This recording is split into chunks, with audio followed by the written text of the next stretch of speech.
Tuhan, Engkau yang menilik, Engkau yang melihat persekutuan kami bersama-sama Tuhan. Kami sangat percaya Tuhan hadir bersama kami. Kami butuh kekuatan Tuhan hari-hari ini Tuhan, untuk terus mengarahkan kami, membawa kehidupan kami lebih lagi. Kami tidak tergoncang, tidak berubah, sekalipun apapun yang terjadi di sekitar kami, di sekeliling kami. Tetapi kami sangat percaya ada Tuhan yang hidup dan dahsyat. Terima kasih. Kami mau dengar sebagian daripada firman-Mu, urapi kami hamba-Mu, biarlah hikmat pewahyuan menjadi bagian kami. Setiap kami akan mendengarkan firman-Mu Tuhan, berikan hati kami, hati seorang hamba, telinga seorang murid. Setiap firman yang kami dapat, kami renungkan, kami lakukan dalam perjalanan hidup kami ke depan. Terima kasih, kami siap menyambut firman-Mu. Kami alaskan doa ini tidak dengan nama lain, hanya dengan satu nama yang hidup, nama yang ajaib, itu dalam nama Tuhan Yesus Kristus. Haleluya. Amin. Shalom, saudara sekalian. Shalom, para senior saya lihat sini paling banyak, sebagian besar. Semua masih saya kenal ya, belum berubah. Ya, wajah-wajahnya ini belum berubah, kayaknya baru rambut yang berubah ini. Tapi yang berubah juga saya lihat ini apa? Ini tambah-tambah diberkati semua ini. Ya, ini juga ada Rudolf Senduk, Kiki. Ya, ini. Udah lama kita nggak ketemu ini. Rata-rata sudah lama. Ya, mukanya nggak berubah-berubah ini. Ya, puji Tuhan. Saudara sekalian, rekan-rekan, hamba Tuhan, saya kira sebagian besar ini pelayan-pelayan ya, hamba Tuhan. Puji Tuhan, hari ini saya dipercayakan untuk menyampaikan sedikit ya sebagian daripada firman Tuhan untuk kita semua. Saya bersyukur, terima kasih untuk pengurus apa ya? Seperti masih lupa saudara. Ya, jadi ini sangat baik sekali ya, sangat baik sekali persekutuan ini, dan saudara ini saya katakan luar biasa dahsyat ya.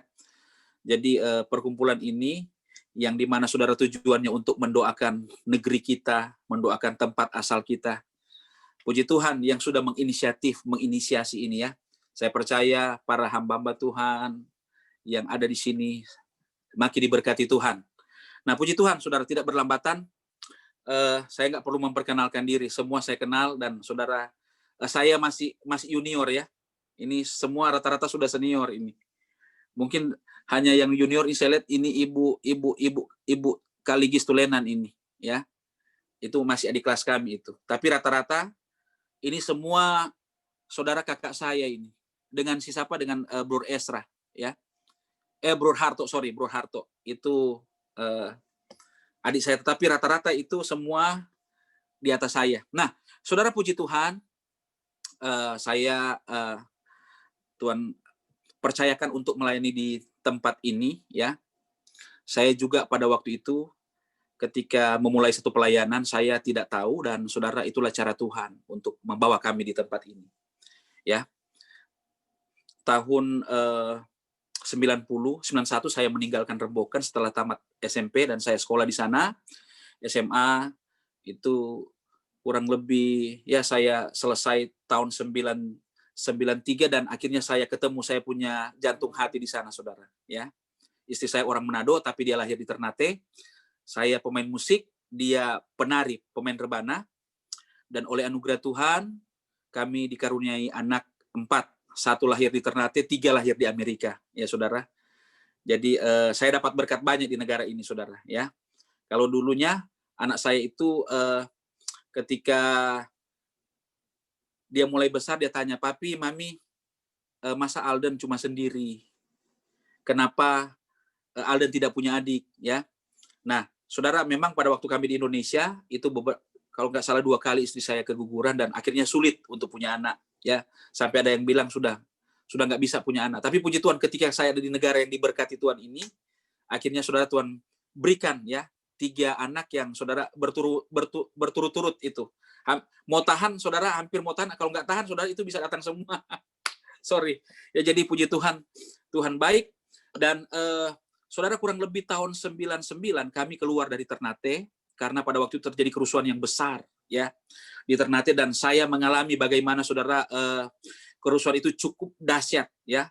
Nah, saudara, saya melihat bahwa pada waktu kami ada di Ternate itu, bagaimana orang-orang yang saudara yang tidak sungguh-sungguh pun ketika terjadi situasi yang seperti itu, maka di sanalah saudara orang itu betul-betul kalau dia Kristen baru dia cari Tuhan, ya.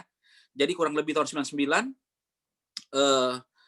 saya tinggal setelah saya menikah, saya tinggal dengan istri saya, udah nggak tinggal di Pastori, ya. Saya tinggal di daerah Perumnas.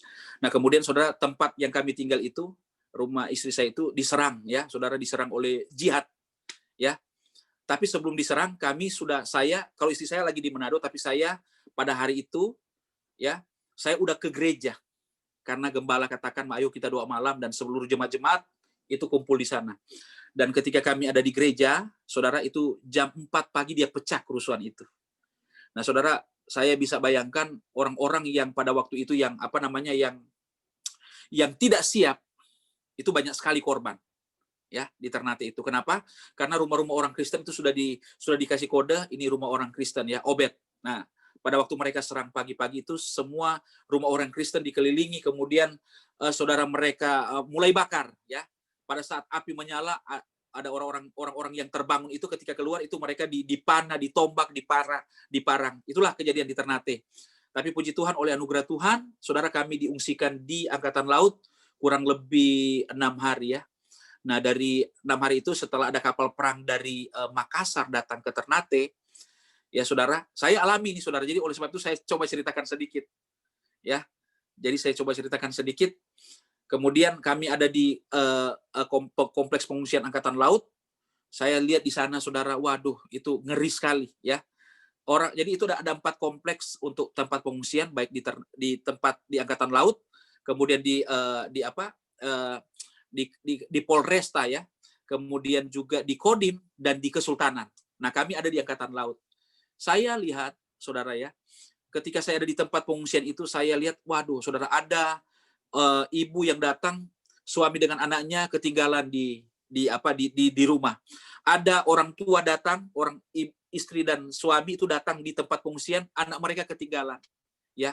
Jadi saudara bisa bayangkan situasi itu. Jadi orang yang biasa bangun lebih dari di atas jam 4 pagi, maka saudara, ya puji Tuhan kalau mereka masih hidup, ya. Situasinya seperti itu.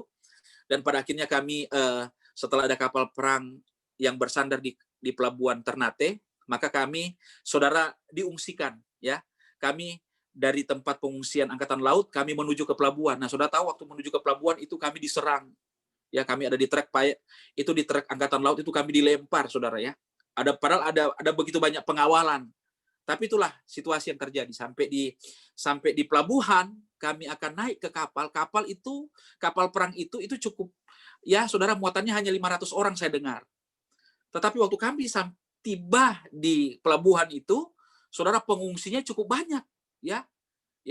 Yang ada di Angkatan Laut itu kurang lebih 15.000 sekian. Belum yang ada di kepolisian, belum yang ada di Kodim, belum yang ada di Kesultanan. Maka saudara, itu diarahkan ke pelabuhan. Waktu kami tiba di sana, waduh. Tetapi karena kapal ini punyanya Angkatan Laut, otomatis kami diprioritaskan. Nah, pada saat kami turun dari truk Angkatan Laut yang mengangkat kami berjalan menuju ke kapal. Saudara tahu, tembakan-tembakan dari pengungsi dari perusuh yang hanya dihalangi dengan pagar, saudara, pagar besi, dan mereka mulai tembak. Waduh, saudara, itu saya lihat seperti memang, wah, ya. Saya lihat orang yang teriak Tuhan begitu banyak. Nah, karena itu kok situasinya mau naik ke kapal, ya saudara. Pada waktu orang mulai di tangga itu, serangan itu datang. Dan saya sempat lihat begini, saya sempat lihat ke kanan, saya lihat mereka pakai sorban putih, tetapi ada yang pakai loreng, saudara, ya. Pakaian loreng. Jadi ternyata penyerang itu bukan hanya masyarakat biasa, tetapi juga dari militer, ya.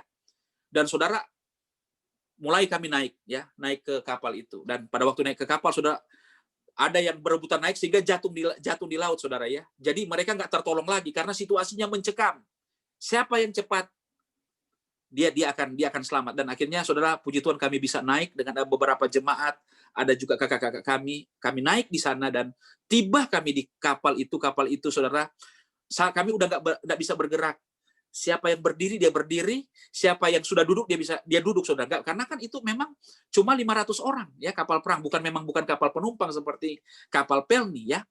Jadi, saudara, situasinya, wah, saudara bisa bayangkan, itu ketika kami ada di kapal itu, perusuh itu dengan kapal-kapal yang lain datang.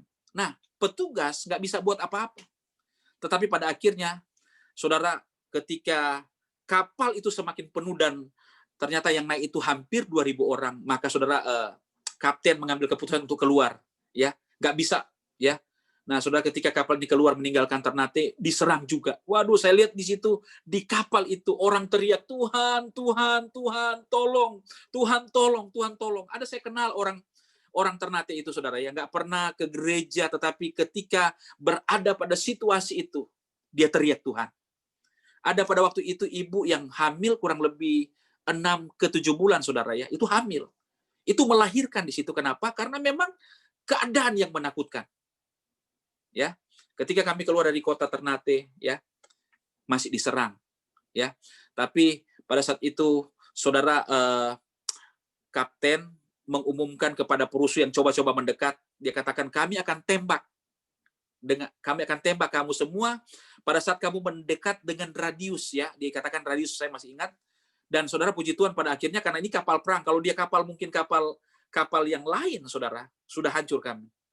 Akhirnya kami boleh, saudara, tiba dengan selamat di kota Bitung, ya, pada waktu itu. Dan puji Tuhan, saya hanya pakai, saudara, pakaian di badan, ya, semua nggak ada lagi, saudara. Jangankan saudara, pakaian atau yang saudara harta yang lain, nyawa aja hilang itu, ya, saudara. Dan saya tidak tahu cara Tuhan.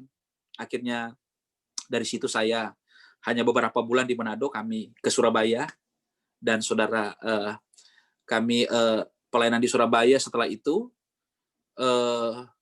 kami juga sempat pelayanan di Manado kurang lebih 1 tahun. Kemudian kami kembali ke Surabaya, ya, kurang lebih 4 tahun, dan setelah itu sempat pelayanan ke Singapura tahun 2005, dan tahun 2006 saya dapat undangan dari gereja Amerika, undangan, ya, saudara, undangan ministry untuk ke Amerika. Nah, saya waktu itu saya berpikir, Amerika ini sulit sekali. Ada orang punya pemahaman begini, Amerika itu sulit sekali, lebih mudah masuk surga daripada masuk Amerika, saudara. Ya, kenapa? Karena visanya begitu sulit. Tahun-tahun segitu, ya, tahun-tahun sampai hari ini juga itu sulit sekali. Jadi, nah, ketika undangan datang, saya baca, ya, kami diundang oleh satu gereja aliran Pentakosta, ya, yang berdiri tahun 1950. Saya lihat di situ, yang mereka meminta kami untuk, karena saya, saudara, saya pemain musik, istri saya sebagai worshiper, ya. Kemudian kami diundang, ya. Tapi memang tahun 90-an saya udah dengar suara Tuhan itu, saudara, ya. Melalui pesan Tuhan, melalui nubuatan dan penglihatan. Tuhan akan mengirim kami, suami istri itu, ke satu tempat pelayanan, ya. Dan itu di negara luar, ya, saudara. Dan itu jelas sekali berbicara kepada saya lewat suara Tuhan itu, aku pakai dan aku akan kirim ke satu tempat, dan tempat itu asing bagi kami. Ya, itu tahun 90-an, saudara, sekitar tahun 98 itu, ya. Suara Tuhan itu datang. Tapi saya nggak, saudara, saya berjalan aja, karena kalau saya dengar Amerika pada waktu surat itu pun datang, saya biasa-biasa aja, karena memang belum pernah berpikir untuk bisa ke sini, ya, dengan situasi, dengan saudara, dengan sulit-sulitnya, karena kakak saya yang di Surabaya itu sudah berkali-kali maju, ya, saudara, dengan cara apapun, dengan ada uang di bank pun dia ditolak, ya. Kemudian kakak saya juga yang pendeta Rudi yang pernah melayani, ya, dia juga sudah pernah, dia kalau nggak salah sudah 7 kali dia maju visa itu ditolak. Nah, apalagi saya, saudara, ya.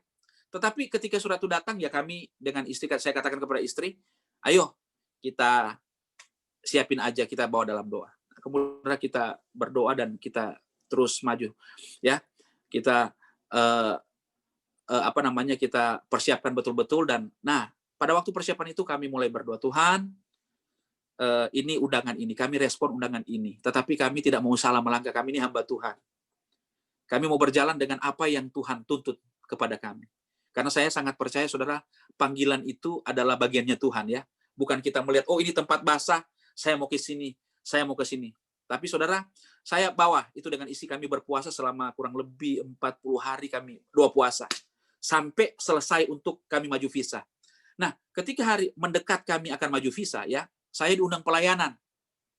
Ini sedikit saudara ya, saya diundang pelayanan di satu tempat, di satu gereja ya, gereja Betani di Lamongan ya, Jawa Timur. Nah, perjalanan ke sana, saudara, kami pakai sepeda motor ya. Nah, pada waktu saya yang di belakang saudara ya, saya minta tolong, ada seorang anak yang tinggal di Pastori, saya bilang tolong kamu yang bawa sepeda motornya, kita menuju ke Lamongan, dan kurang lebih perjalanan 4 jam saudara tahu. Sampai di sana saya melayani, setelah selesai khotbah dari gereja itu kami pulang.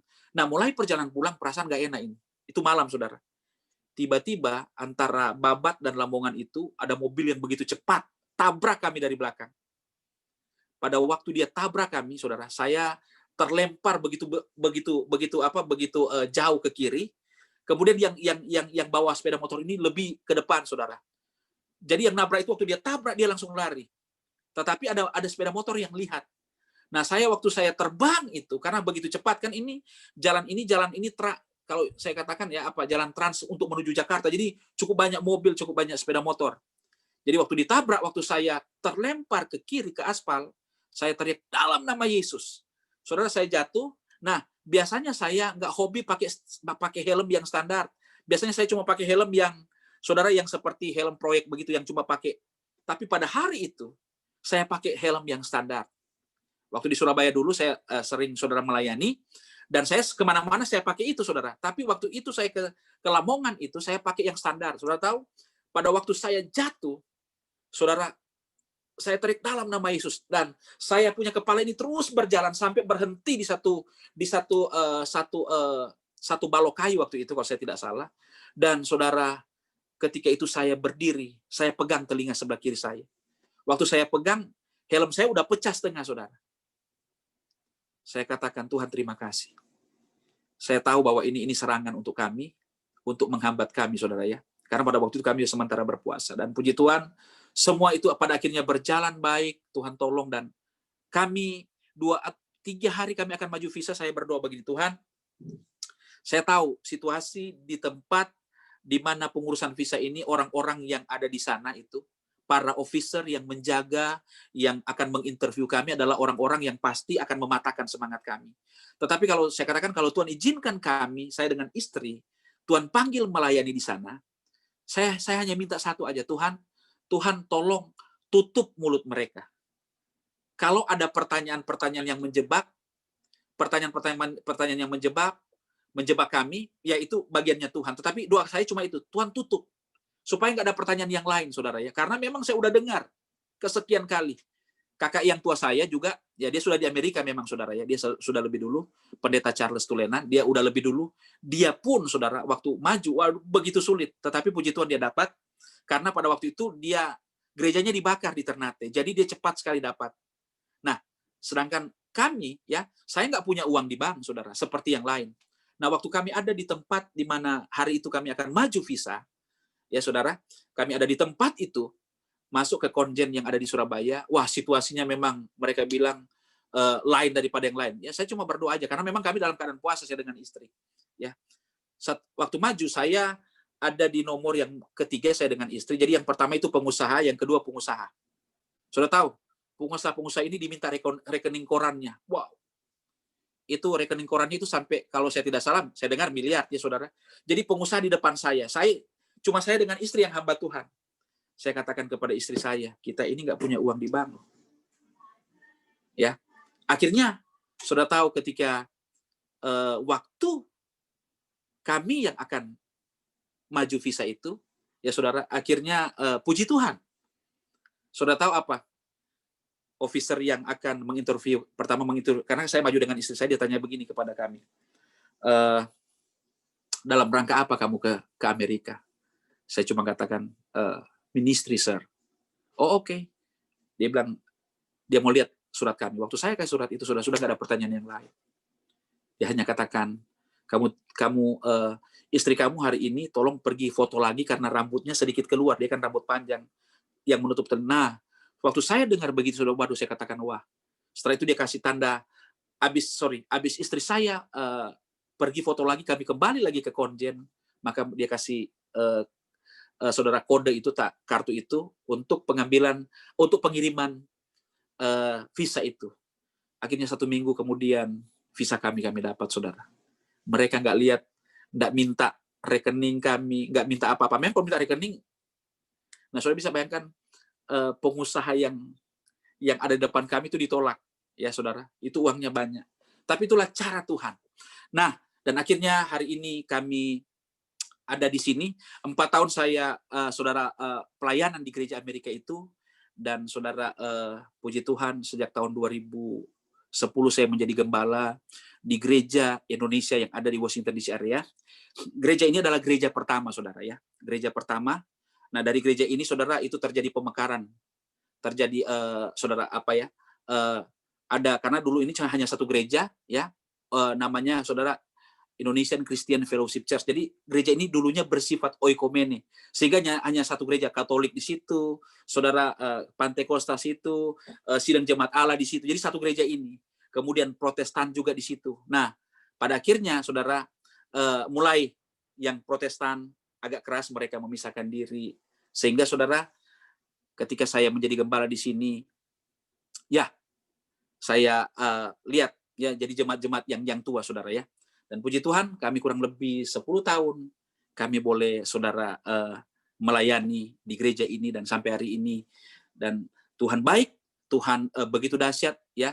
Banyak hal yang kami alami ketika kami dari Indonesia tiba-tiba datang di sini, melihat situasi, saudara, di tempat ini agak berbeda, ya, saudara. Sehingga membuat kami kadang, Tuhan, ini Tuhan bawa kami dari Indonesia yang di sana itu begitu begitu panas gitu, ya. Roh kami menyala-nyala di sana. Karena hampir setiap hari, saudara. Tapi datang di sini, saudara, agak beda kalau saudara seorang pelayan tiba-tiba datang sini, kemudian saudara lihat, wah, kenapa ibadah seminggu 1 minggu hanya 1 kali, ya? Karena semua orang kerja, saudara, jemaat-jemaat kerja, ya. Bahkan ada teman kami, ya, teman senior kami yang ada di satu kota di Atlanta, itu ibadahnya jam 12 malam. Tunggu dulu dia punya jemaat keluar kerja dari restoran, ya, saudara, jemaat-jemaat dia kerja di restoran rata-rata. Setelah jemaat pulang, jam 12 sampai rumah, ibadahnya jam 12 malam, saudara. Seperti itu situasinya. Nah, kami di sini, puji Tuhan, kegiatan kami, gereja kami itu 3 kali seminggu, ya, ada doa, kemudian ada juga Bible study, ibadah minggu, dan ada acara yang lain. Nah, saudara, terima kasih untuk sudah terlalu lama ini, ya. Nah, dengan kemurahan Tuhan, saya bersyukur Tuhan itu dahsyat, Tuhan itu baik, dan boleh berjumpa dengan rekan-rekan senior saya, ya, Bapak Ibu Pendeta, kemudian juga ini seperti ini senduk bersaudara, saudara, saya kenal baik mereka, ya, saudara, karena kita satu gereja, dan opa mereka yang menjadi pembimbing kami. Saya juga sangat percaya karena opa gembala ini, sehingga kami nilai opa gembala senduk ini, sehingga membuat juga kami, saya masih ingat betul, saya sampai remaja di Rembokan. Jadi saya masih teringat cara gembala kami melayani kami, ya, saudara. Jadi sampai hari ini saya terngiang-ngiang dengan, saya selalu katakan, di mana saja saya berada, saya memiliki seorang gembala yang cukup senior, dan sampai dia punya umur yang demikian, dia tetap melayani Tuhan, ya. Jadi opa dan oma gembala ini menjadi ikon kami, saudara, ya. Saya selalu katakan kepada istri saya, melayani sampai kapan Tuhan panggil kita, jangan pernah menyerah, karena kita punya gembala dulu, gembala yang di desa, tetapi dia, saudara, melayani mereka, suami istri ini melayani dengan sungguh. Nah, itu yang menjadi selalu saya, saudara, bawa, ya. Jadi puji Tuhan.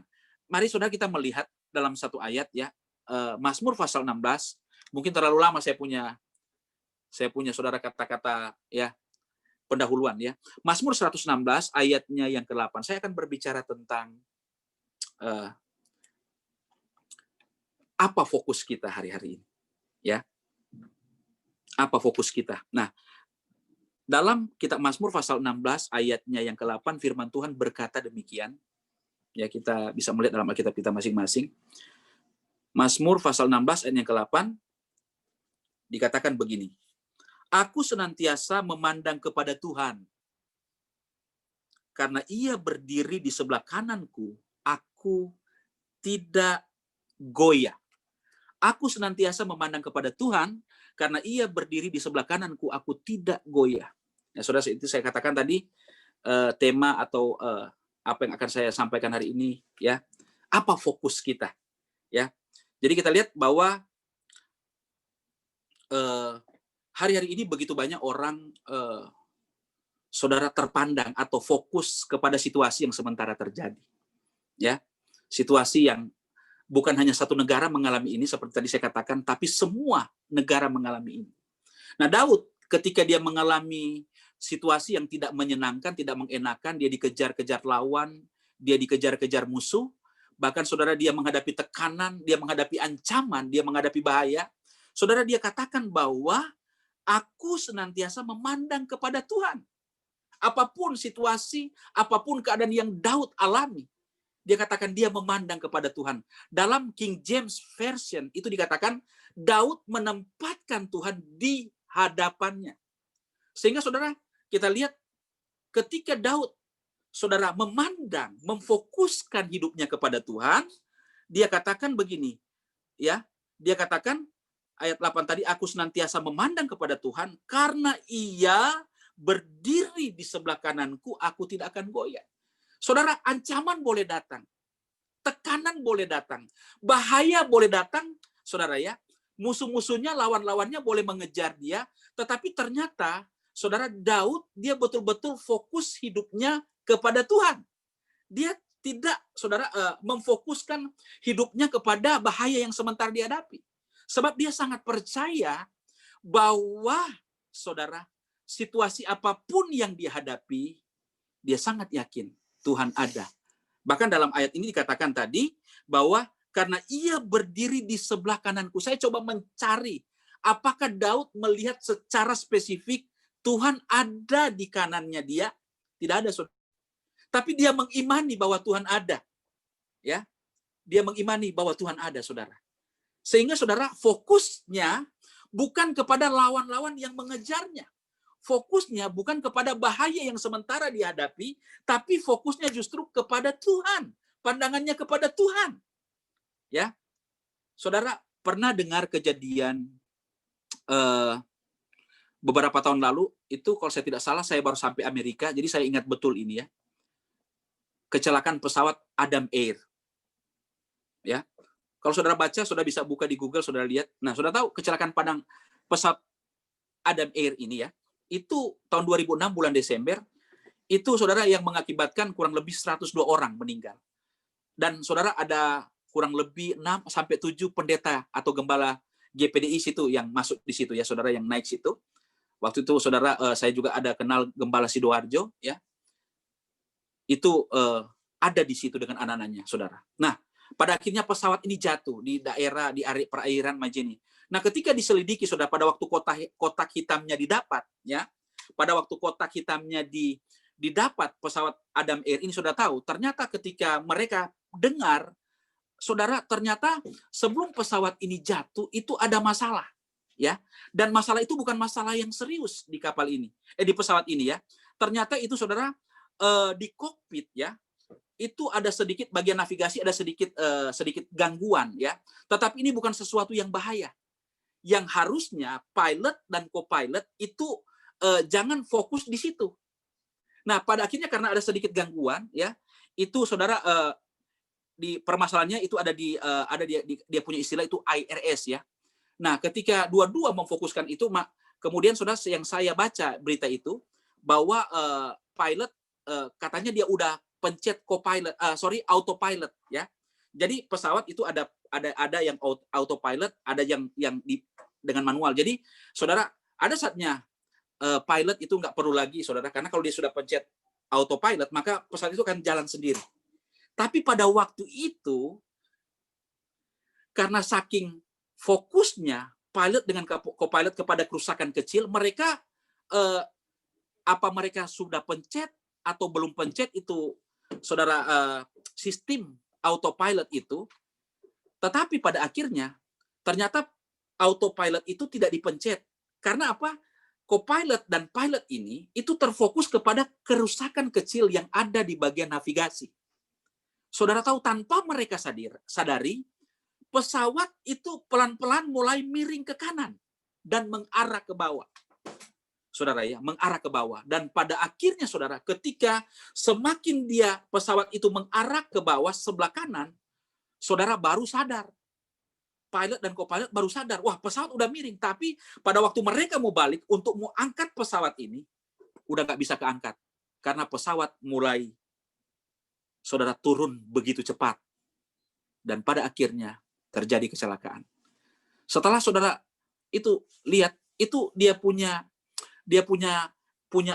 kesalahan itu cuma teknis, sehingga diputuskan pada waktu itu human error, ya, artinya kesalahan pilot dan co-pilot, karena mereka terlalu berfokus kepada yang ada di navigasi itu, mereka nggak lihat itu sistem autopilot itu berjalan atau enggak.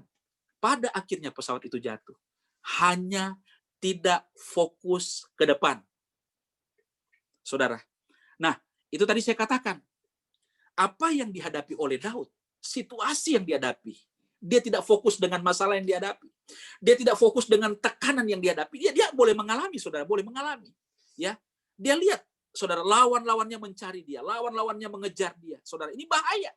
Tetapi sekali lagi, Daud memandang Tuhan. Dia berfokus kepada Tuhan. Sebab dia sangat yakin, ya, Tuhan itu ada, Tuhan itu hadir. Ya. Nah, saudara, inilah yang tadi saya katakan. Akibat fokus yang saudara tidak terarah ke depan, pada akhirnya saudara pesawat itu jatuh, mengakibatkan saudara 102 orang ya tewas. Saya teringat beberapa tahun lalu ya, jemaat kakak saya di sini juga dia gembala ya, gembala GPDI El Shaddai Maryland ya. Ada satu jemaatnya saudara, itu masih remaja. Tiba-tiba saudara, beberapa tahun lalu itu jemaat ini dia celaka saudara. Ya, jemaat ini yang masih remaja itu dia bawa mobil, dan pada akhirnya saudara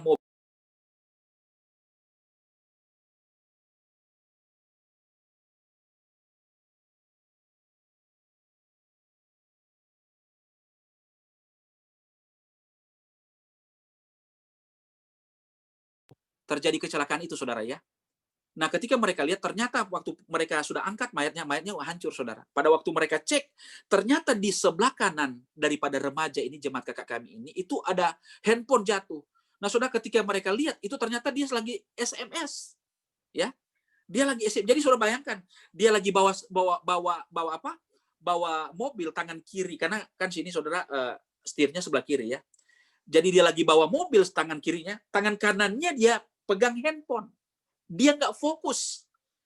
Pada akhirnya dia keluar jalur, saudara. Pada waktu dia keluar jalur sebelah kanan, maka saudara, dia ditabrak oleh truk yang cukup besar, hancur, saudara ya.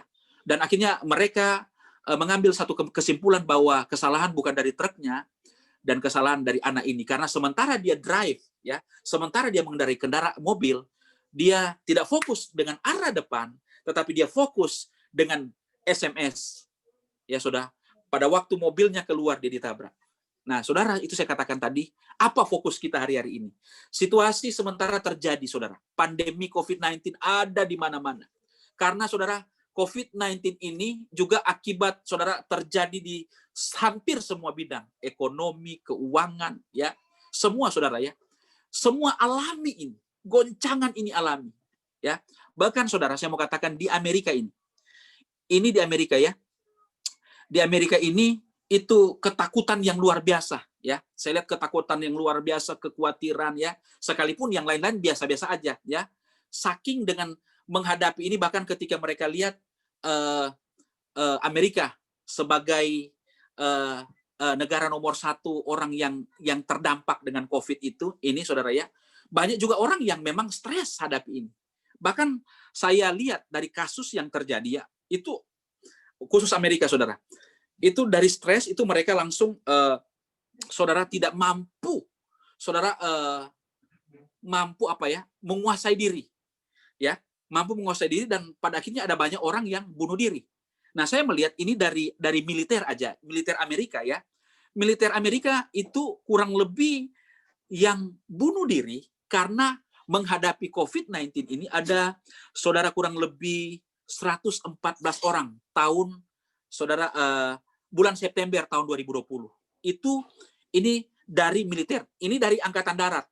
Itu 114 orang bunuh diri karena saudara mereka menghadapi ini dan tekanan itu semakin kuat, ya stres, dan pada akhirnya mereka mengambil keputusan untuk bunuh diri, saudara.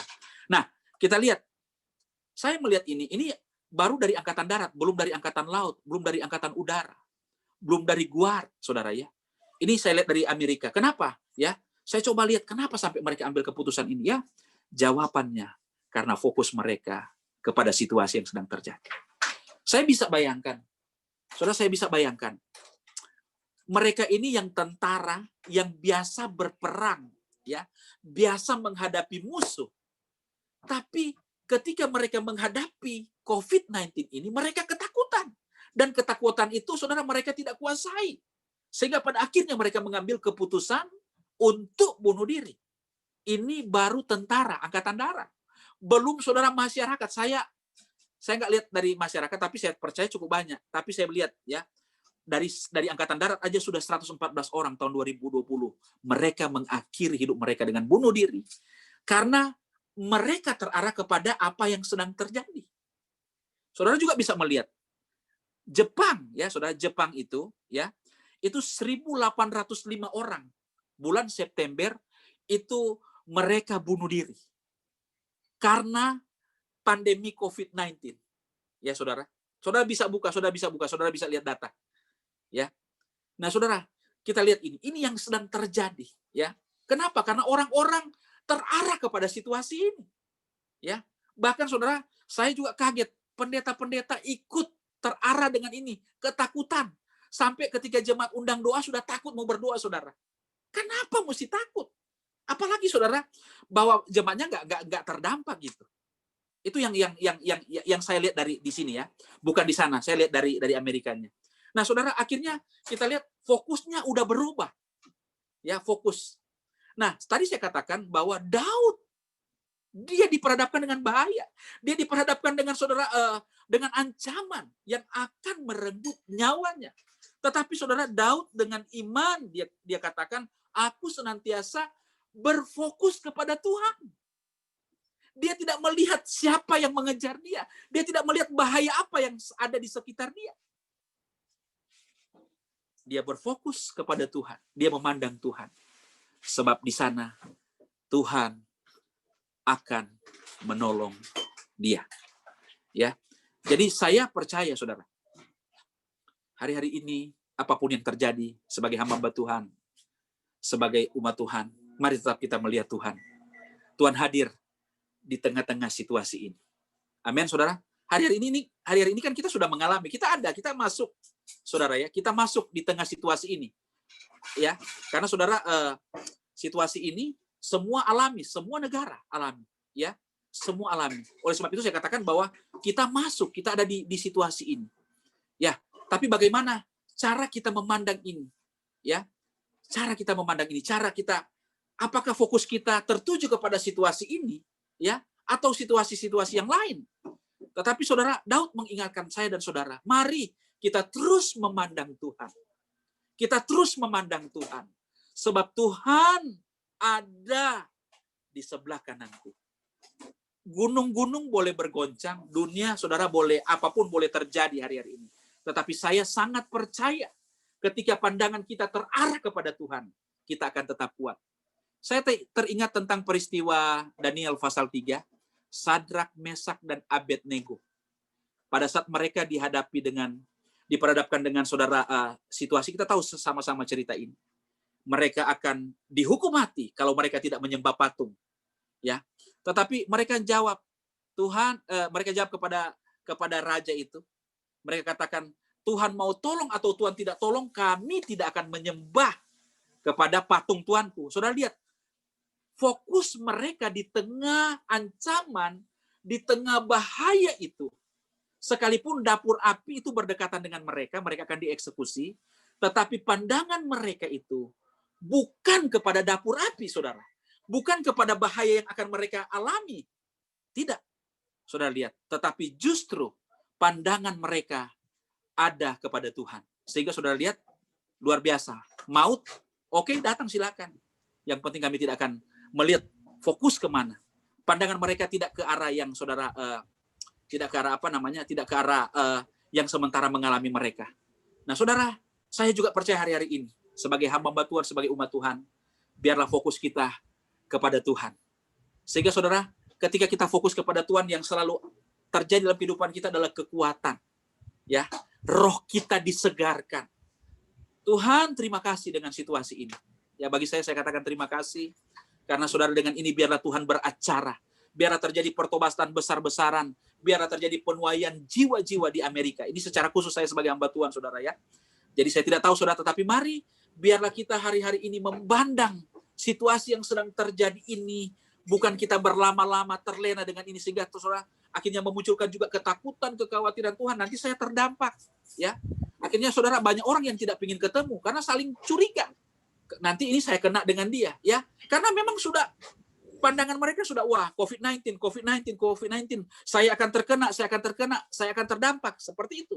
Bahkan mungkin saya akan mati.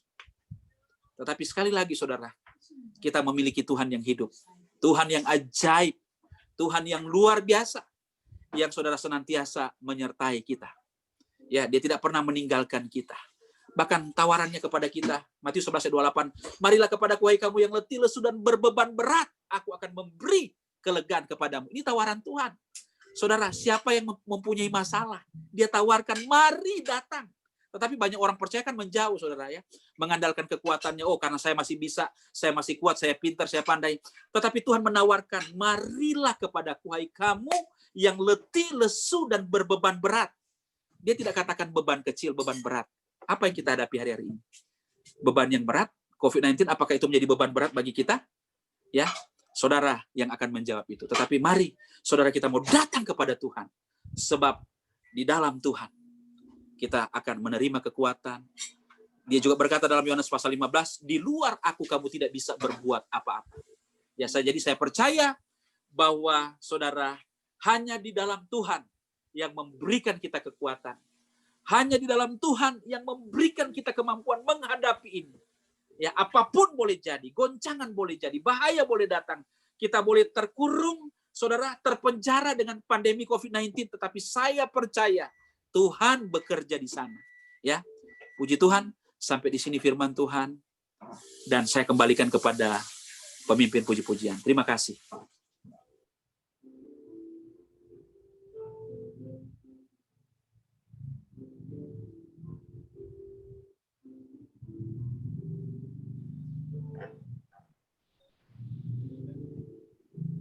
Ya, puji Tuhan, malam hari ini saya percaya kita semua diberkati dengan kebenaran firman Tuhan. Dan terima kasih buat hambanya malam hari ini sudah memberkati kami semua dengan kebenaran firman Tuhan. Mungkin selanjutnya saya serahkan kepada pengurus. Ya, baik, terima kasih ya buat Pastor Robinson Tulenan yang sudah memberkati kita malam hari ini. Tuhan Yesus memberkati karena sangat luar biasa malam hari ini. Satu poin yang saya kutip, waktu kita berfokus sama Tuhan, maka Tuhan akan memberkati kita. Puji Tuhan, terima kasih ya buat semua kesaksian yang sudah diberikan oleh Pastor. Tuhan Yesus memberkati.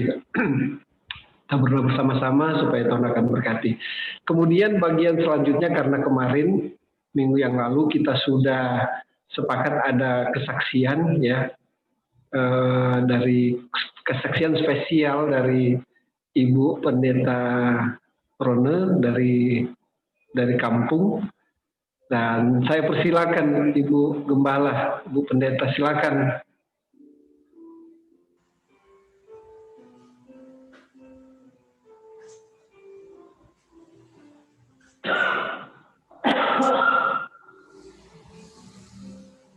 Silakan Ibu. Nah, puji Tuhan. Saya sendiri tadi merasa sangat diberkati dengan firman Tuhan dan kesaksian dari Pak Robinson ya, Pak Robin. Alangkah ajaibnya rencana Tuhan itu ya. Waktu dia menuntun hidup kita ya, yang tidak terpikirkan sebelumnya bisa kemudian terjadi ya. Siapa sangka saudara jalannya tadi seperti itu ya. Mesti ke Ternate dulu, ke Bitung, ke begitu ya. Saudara, dan terakhir ternyata sampai di Amerika begitu ya. Dan saya begitu terkesan ya.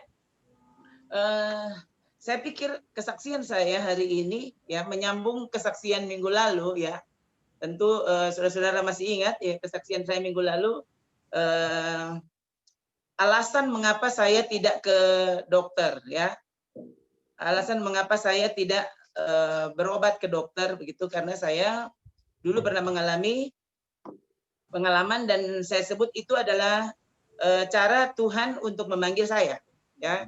Tadi agak sedikit berbeda dengan Pak Robinson tadi bercerita ya. Kalau saya lewat penyakit begitu ya. Jadi waktu Tuhan menyatakan kesembuhan ya, dan saya sendiri yang membuat keputusan kalau Tuhan bisa menyembuhkan saya dari TBC tanpa satu butir obat pun ya, saya langsung mengambil keputusan kalau begitu Tuhan, selanjutnya saya menyerahkan diri kepada Tuhan ya.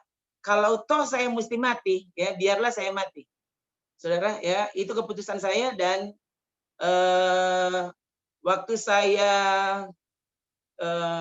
sembuh dari TBC itu tahun 89 ya, tahun 89 waktu saya di Jakarta ya.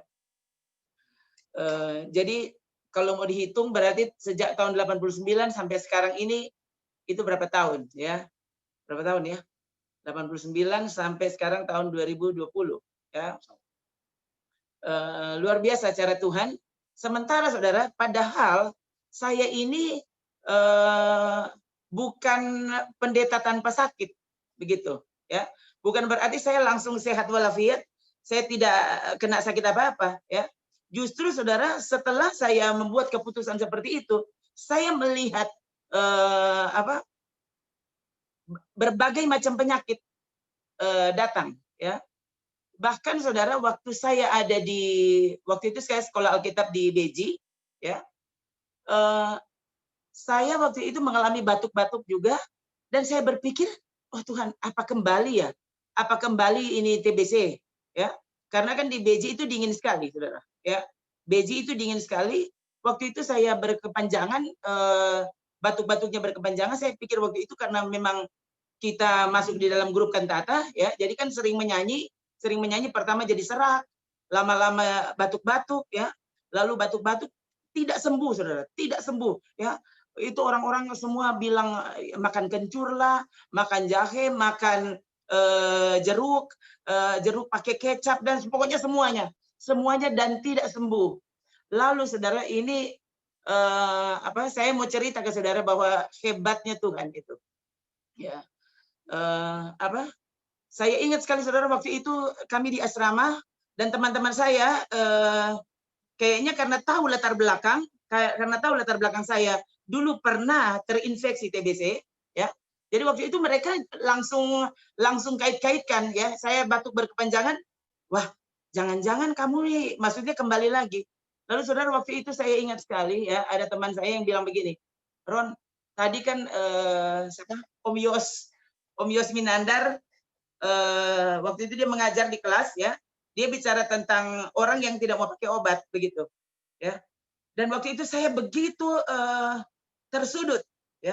Saya masih ingat sekali saudara, di asrama itu teman-teman saya bilang, Ron, Om Yos bilang kamu naik kuda aja ya, tidak mau minum obat, kamu naik kuda aja ya, karena kamu maksudnya ternyata kan kamu tidak mau minum obat dan sampai sekarang kamu tuh sakit gitu, kamu tidak sembuh.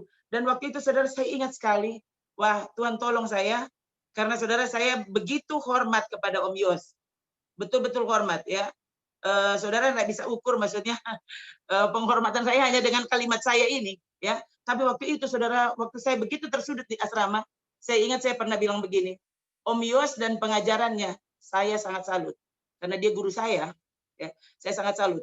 Tapi soal keputusan saya ya kepada Tuhan, saya akan lebih menjunjung tinggi apa kata Tuhan. Jadi terserah kalian mau bilang saya ini primitif atau apa, terserah. Tapi saya akan tetap pada keputusan saya. Kalau toh saya mesti mati dengan penyakit ini, apa boleh buat? gitu. Dan ternyata sudah singkat cerita, saya ternyata lulus dari sekolah, ya. Saya ke tempat praktek, dan saya masih ingat sekali waktu saya ditempatkan saya praktek di Bekasi, saudara. Waktu kelas 1 itu, saya praktek di Bekasi. Dan saya lihat saya ini cepat sekali serak. Jadi kalau saya terlalu banyak pelayanan misalnya, ya, saya cepat sekali serak. Jadi kalau sudah serak itu pasti batuk, ya. Dan kalau sudah batuk, saudara, wah, maksudnya sepertinya mau kembali penyakit itu, sepertinya mau kembali, begitu. Saya ingat sekali, saudara, waktu di tempat praktek yang baru di Bekasi, ya, waktu saya batuk berkepanjangan, saya marah, begitu, ya. Bagus ini saya cerita, saudara. Saya tadinya berpikir saya mau cerita yang lain, tapi ternyata Tuhan bawa seperti ini, ya saya ikuti dulu apa kata Tuhan, gitu ya. Apa yang Tuhan taruh di hati untuk diceritakan kepada saudara-saudara, ya. Saudara, waktu ada di Bekasi itu, waktu saya batuk, saya ingat waktu itu saya marah. Karena saya waktu itu berpikir begini, Tuhan, semua saya sudah kasih ke Tuhan, ya kan? Dan saya bercerita kepada siapa saja, saya tuh rela mati, apapun. Kalau ini nazar saya tidak mau undur satu tapak pun, begitu. Jadi terserah orang mau bilang saya bodoh, konyol atau apa, saya tidak peduli. Pokoknya saya tetap pada prinsip itu, ya. Saya sudah menyerahkan diri kepada Tuhan dan saya tidak peduli apapun yang terjadi. Mau mati juga tidak apa-apa, begitu. Nah, saudara, waktu batuk itu masih berkepanjangan, saya ingat sekali, saudara, saya bilang begini, Tuhan, no terserah aja, saudara. Saya bilang begitu, terserah aja Tuhan, mau mati kek, mau apa kek, kita mau berdoa, saudara. Waktu itu saya ngambek, ya. Jangan ikuti saya, saudara, ya. Jadi saya maksudnya justru mengambil kesimpulan betapa saya ini keras kepala dan keras hati, ya. Memang Tuhan perlu menghajar saya luar biasa, ya. Jadi waktu saya bilang seperti itu, saya terkejut, saudara. Sejak hari itu saya sembuh batuknya. Justru dengan ngambek, ya. Waktu saya marah seperti itu, saya terkejut. Loh, kok biasanya kan tarik napas itu agak susah karena jadi batuk begitu. Setelah marah seperti itu, saya malah sembuh. Saya pikir saya sembuh begitu, ya. Waktu itu, saudara, saya bangga sekali. Saya bangga sekali karena saya pikir begini, wah, orang lain menangis-menangis tidak sembuh. Saya marah kepada Tuhan dan Tuhan sembuhkan. Begitu. Dan saudara, lambat laun waktu saya melayani, saya semakin disadarkan bahwa sikap saya, maksudnya yang berpikir seperti itu sangat keliru, ya. Itu sangat keliru dan itu bagian dari proses yang Tuhan izinkan, ya, untuk mengubah saya, untuk mengubah cara pikir saya dan untuk mengubah karakter saya kepada Tuhan, ya, hati, ya, cara saya memandang kepada Tuhan seperti khotbah tadi, ya. Dan saudara, itu lewat begitu saja, sudah semuanya kembali normal, ya. Saya kembali normal, kembali sehat, ya. Lalu masih dengan TBC tadi, saudara. Itu waktu saya ada di dalam pelayanan sampai jadi gembala di Remboken, ya. Itu saya tidak bisa, ya, jadi kira-kira kalau misalnya sudah 2 bulan begitu, 3 bulan tidak batuk, nanti pasti batuk lagi. Nah, kalau sudah batuk, nah itu pokoknya 2, 3, 4 bulan itu saya batuk sudah, dan jemaat semua sudah tahu. Sampai dulu, saudara, waktu saya melayani di saya beberapa tahun saya menyiar di Radio Kabar Baik Tomohon, ya. Itu ada rekamannya, ya, mereka bikin jadi maskot justru, ya. Saya direkam, saudara. Itu suara saya, ya, karena sudah serak, ya, biasanya jadi kecil, ya, rupa tikus tagete, begitu, saudara, ya. Seperti itu, jadi seperti itu suaranya, ya. Tapi itu saya terus berkhotbah, terus melayani, terus menyanyi, seperti itu, saudara, ya. Satu ketika, ya, waktu saya ada di kami tahun 2000, itu tahun 2000, saudara, untuk kali yang pertama setelah tahun 89 berdarah batuknya, tahun 2000 saudara kembali berdarah. Ya. Tiba-tiba saya batuk dan berdarah dan darahnya itu bukan sedikit. Waktu tahun 89 cuma 1 kali darahnya keluar, cuma 1 kali. Cuma 1 kali pokoknya. Ya. Tidak berkepanjangan, cuma begitu aja. Waktu di Beijing tidak pernah ada darah. Jadi dia cuma batuk berdahak saja, tapi tidak ada darah. Tapi waktu di Rembokan itu, ya tahun 2000 itu tiba-tiba ada darah dan darahnya itu, ya saya lihat mulai dia keluarnya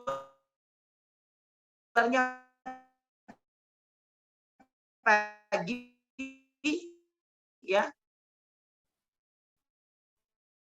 agak siang, ya sudah mulai lebih banyak, ya saya langsung berpikir saya TBC lagi, saudara. Langsung saya waktu itu saya dan suami memang Tuhan berdoa siang, kami kemudian saya masuk gitu.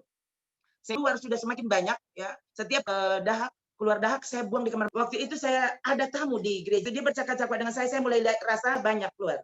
Saya ingat sekali waktu suami saya bilang, ayo kita gantian, kamu sekarang yang berdoa, ya. Dia bilang begini waktu itu, sudah saatnya kamu minta. Saudara, saya ingat sekali waktu itu saya bukan cuma tidak ke dokter dan tidak minum obat, tapi saya juga mengambil keputusan tidak meminta kesembuhan. Mungkin pasti saudara akan berpikir bukan cuma konyol, ini pendeta gila. Karena saya sepertinya tidak menggunakan fasilitas yang Tuhan kasih, yaitu mintalah maka kamu akan diberikan. Ya, saya mengambil keputusan seperti itu. Saudara, saya tidak ajar orang lain untuk melakukannya. Tidak tahu itu datang dari mana, tapi pokoknya saya mengambil keputusan begini. Kalau Paulus bisa bilang mengucap syukur dalam segala hal, semua kita tahu ya, 1 Tesalonika 5 ayat 17 dan selanjutnya. Saya berpikir kalau mengucap syukur dalam segala hal itu apa? Segala hal kan bukan cuma sehat, tapi sakit pun itu adalah segala hal. Jadi kalau kita bisa bersyukur dalam keadaan sehat, berarti sama kita juga harus bersyukur dalam keadaan sakit. Ya. Dan saudara, waktu itu saya sendiri yang buat keputusan. Mulai waktu itu, mulai setelah saya ingat waktu itu saya khotbahnya berseri waktu itu di gereja tentang 1 Tesalonika 5 ayat 17. Kira-kira 1 bulan, saudara. 1 bulan setelah saya khotbahkan 1 Tesalonika 5 ayat 17, bersyukur dalam segala hal, kemudian saya batuk berdarah. Gitu. Ya, dan darahnya begitu banyak. Terus saya ingat waktu suami saya keluar dari kamar, dia bilang, sekarang gantian. Sekarang Ngana mesti minta. Dia bilang, semua salah kalau Ngana minta. Tuhan ini, itu orang banyak pelayanan. Masa Ngana semua mati dengan TBC? Saudara, saya masih ingat sekali saya bilang begini. Waktu saya mau masuk kamar mau berdoa, saya bilang begini, so ganti dang. Ya. Jadi terserah saya ini mau mati atau mau apa, tapi saya tidak mau ganti. Tetap saya mau bersyukur. Kalau toh saya mesti mati, saya akan bersyukur. Begitu. Jadi saudara, saya masuk ke kamar dengan kata-kata itu. Ya, saya ingat sekali waktu saya berlutut dan berkata, Tuhan, terima kasih untuk hati ini. Terima kasih untuk syukur yang kau taruh di hati. Walaupun saya lihat tantangan di sekitar saya banyak, saudara, ya, yang akan membuat sebenarnya pertahanan saya runtuh. Ya. Tapi puji Tuhan waktu itu, Tuhan membuat hati saya begitu teguh. Sampai saudara, waktu saya berlutut, saya cuma bilang, terima kasih Tuhan untuk penyakit ini. Ya. Engkau mengizinkan teori bersyukur itu ada di mulut saya, dan engkau menuntut prakteknya harus aku lakukan. Ya. Setelah kau mengajar teori, mana prakteknya? Ya. Jadi tentu bukan cuma jemaat, bukan jemaat dulu yang mesti praktek, mesti gembalanya, si pengajar dulu. Ya. Karena saya mengajarkan orang bersyukur dalam segala hal, Tuhan tuntut. Sekarang kau bersyukur. Apa berani bersyukur? Saudara, dan itu saya ingat sekali waktu itu. Saya mengangkat tangan dan terus bersyukur. Terima kasih Tuhan, terima kasih. Siapkan aku kalau toh aku harus mati. Dan saudara tahu enggak? Sejak saya berdiri dari setelah berlutut itu tidak pernah ada darah sampai hari ini. Ya. Jadi betul-betul sembuhnya total, ya. Tentu memang ternyata dengan proses, ya, dengan proses yang tidak mudah, ya. Saudara, sebelum saya itu tahun 2000, ya. Tahun 2000 kira-kira 2001, ya, anak saya waktu itu dia masih kecil, enggak tahu ini sekarang dia ada enggak? Esra ada enggak? Halo. Ada ya? Malam. Oh, ada. Oh ya. Saudara bayangkan waktu itu dia itu baru umurnya belum 3 tahun, 2 tahun lebih, ya. Dia cuma jatuh dari tempat tidur. Ya, tentu tempat tidur kami kan tidak tinggi 2 meter, ya. Tempat tidur kami standar seperti semua tempat tidur di mana-mana, ya. Bayangkan anak yang sudah melompat, ya, sudah 2 tahun lebih kan, dia sudah sangat lincah. Dia cuma main dengan kakaknya, lalu waktu dia bermain itu dia baku dusu yang dorang, ya. Tiba-tiba dia jatuh, saudara, dan tulang ekornya bengkok, ya. Pokoknya itu saja, ya. Maksudnya singkat-singkatnya seperti itu, ya. Jadi dia tulang ekornya bengkok. Nah, saudara, waktu tulang ekornya bengkok berarti dia mempengaruhi seluruh tulang belakang, mempengaruhi seluruh tulang belakang, dan sejak saat itu dia tidak lagi berjalan, ya. Jadi sejak hampir 3 tahun usianya, sejak itu dia tidak berjalan, dan dia kakinya makin hari makin kecil. Nah, sebelum saya lupa, saudara, ya, ini konyolnya saya tidak pakai obat dan saya menolak imunisasi, ya. Jadi saudara, waktu dulu pekan imunisasi nasional itu anak sulung saya lahir, ya. Dia waktu itu kira-kira usianya berapa bulan, ya? Tahun 95, ya, itu PIN, ya. PIN nasional itu kan pertama menolak untuk melakukan imunisasi kepada anak saya. Dan waktu itu dari kelurahan di Bitung, kami masih di Bitung waktu itu, ya. Dari kelurahan datang dan kami waktu itu diinterogasi, pokoknya macam-macam, saudara, ya. Jadi saya juga bilang, program pemerintah saya taati, saya betul-betul tunjang. Tapi tolong kalian juga harus hormati keputusan saya dengan Tuhan. Ini keputusan saya dengan Tuhan. Pemerintah saya hormati, tapi keputusan saya dengan Tuhan, saya tidak mau undur, begitu. Jadi saudara, anak saya tidak ada di imunisasi, 3 anak ini semua tidak diimunisasi. Jadi waktu si Esra ini kena lumpuh, ya, jadi lumpuh kakinya mengecil, saudara, ya. Semua orang bilang dia kena polio karena kan dia tidak diimunisasi, saudara. Jadi seperti itu. Jadi bayangkan dulu kami itu waktu masih di Sendangan. Jadi bayangkan dengan kondisi gereja yang seperti itu, ya, semua orang memang bukan cuma mencibir, pasti orang bilang itu pendeta, ya, so miskin, ya, gerejanya jelek, ya, lalu anaknya lagi lumpuh, ya, lalu pendetanya tidak mau berobat, tidak mau ke dokter, memang pendeta gila, saudara. Begitu loh, itu yang terjadi di Rembokan waktu itu. Orang-orang percaya itu seperti itu. Termasuk saudara ada satu pendeta yang sebenarnya teman kami juga. Saya tidak mengerti kenapa saudara dia justru bercerita ke orang-orang, tuh pendeta, ya. Pendeta dia bilang waktu itu? Tuh pendeta tuh keterlaluan, ya. Anaknya sampai sudah lumpuh seperti itu, dia tidak mau tidak mau diobati masih anaknya, ya. Saudara, wah, cerita saya terlalu banyak, saudara, ya. Karena waktu itu sementara anak saya itu lumpuh, saya hamil anak yang keempat, ya. Jadi saudara bayangkan, sementara kakaknya ini, ya, si Esra ini masih digendong, ya. Jadi dia waktu itu 3 tahun sampai usia 4 tahun dia itu masih kami gendong. Sementara dia bertumbuh, makin hari dia makin tinggi, ya. Dan saya hamil. Wah, sempat saudara ada pikiran, oh Tuhan, bagaimana ini, ya?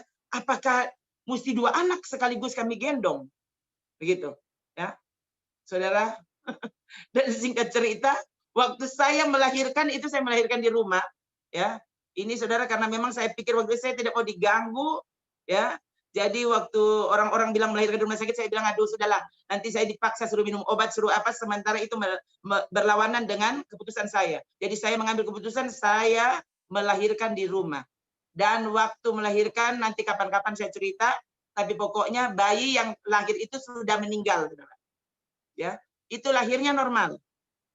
Ya, lahirnya normal, dan saya ingat waktu bidan yang menangani, ya, Tante Yulin Kairupan, ya, yang menangani waktu itu kelahirannya di rumah, ya. Saya ingat, saudara, waktu bayi itu lahir, dia tepuk tangan. Dia tepuk tangan, saudara, betul. Dia tepuk tangan karena dia bilang gini, Ibu Pendeta, ini bukan tangan manusia, ini tangan Tuhan. Karena seharusnya Ibu Pendeta itu meninggal, dia bilang. Karena bayi tadi tidak ada jalan lahir. Saudara, dia tidak bilang ke saya waktu itu kalau bayinya itu sudah meninggal. Pantas dari awal, saudara, waktu dia periksa, dia bilang, Bu, bagusnya ini Ibu ke klinik Tondano saja. Ya, karena ini, Bu, ini bayinya tidak masuk jalan lahir. Saya waktu itu dia tidak bilang kalau alasannya apa begitu. Dia tidak bilang kalau ini tidak masuk jalan lahir karena pasti ini sudah meninggal. Dia tidak bilang seperti itu. Ya, dia cuma bilang ini tidak masuk jalan lahir, jadi tolong Bu ke klinik saja. Saya bilang, Bu, tolong Bu, ya Ibu, saya ini mau hidup atau mau mati, jangan takut karena bukan Ibu yang membunuh saya. Ini di sini ada suami saya, ada jemaat, jadi jangan takut, Bu. Kalau saya sampai saya mati, bukan Ibu yang bunuh saya. Berarti sudah sampai di situ, ya, hidup saya. Dan saudara, waktu bayi yang dilahirkan itu meninggal, ya, saudara, itu semakin santer cerita, ya. Lihat pendeta gila itu, ya, sudah anaknya lumpuh, sekarang bayinya meninggal, ya. Saudara, itu bayi itu lahir dan meninggal itu tanggal 1 Juni. Ya, dan saudara, anak kami Ezra yang lumpuh itu dia berjalan bulan Oktober. Jadi setelah bulan Juni adik bungsunya meninggal, bulan Oktober, saudara, sementara kami pelayanan hari Minggu. Dan ternyata anak ini, Ezra ini sudah berjalan, saudara, di pastori. Wah, saya ingat sekali, saudara, 1 minggu setelah dia berjalan, kami bikin KKR. Ya, KKR karena apa? Karena saya ingin bersaksi kepada semua orang. Betul, bayi kami meninggal. Rupanya karena memang Tuhan menguji kami. Apa kamu tetap akan bersyukur atau seperti apa? Ya, jadi saudara, anak kami yang meninggal itu saya beri nama Himni Melodia. Ya, jadi memang sebelum dia lahir, saya sudah siapkan nama. Kalau seandainya dia perempuan, saya namakan Himni Melodia. Kalau laki-laki, saya namakan Deo Volento. Ya, itu semua ada artinya, saudara. Deo Volento artinya kehendak Allah. Ya, kalau Himni Melodia, ya, saya sengaja buat itu. Saya memberi arti himni Melodia itu pujian kepada Allah. Dan saya tidak pernah tahu, saudara, kalau himni Melodia ini ternyata meninggal. Ya, jadi waktu dia dimakamkan dia sudah ada nama. Ya, pujian kepada Allah. Dan saya selalu berpikir waktu itu tepat sekali nama anak itu pujian kepada Allah. Ya, dan saudara bayangkan ternyata bulan Oktober Ezra itu kakaknya, ya, kemudian berjalan, ya. Saudara mesti tahu mengapa dia berjalan, ya. Karena seperti saya bilang tadi, saya tidak mau berdoa merengek kepada Tuhan minta sembuh, ya. Betul, saudara. Karena saya taruh di dalam hati begini. Saya tidak mau kalau akhirnya Tuhan akhirnya merasa, wah ternyata dia bohong, ya. Ternyata dia towo, ya. Dia bilang kata kita DP kekasih, ya. Waktu aku memanggil dia pulang, dia nih mau datang. Apakah benar aku kekasih? Ya. Masa kekasih tidak saling rindu, ya? Jadi kalau Yesus adalah kekasih, seharusnya sangat normal dan saya harus rindu kepada Yesus. Nah, kalau berjumpa dengan Yesus adalah lewat kematian, sebagai kekasih, saya harus menerima undangan itu dengan bahagia, bukan dengan menangis. Ya, bukan menangis sayang diri ini maksudnya.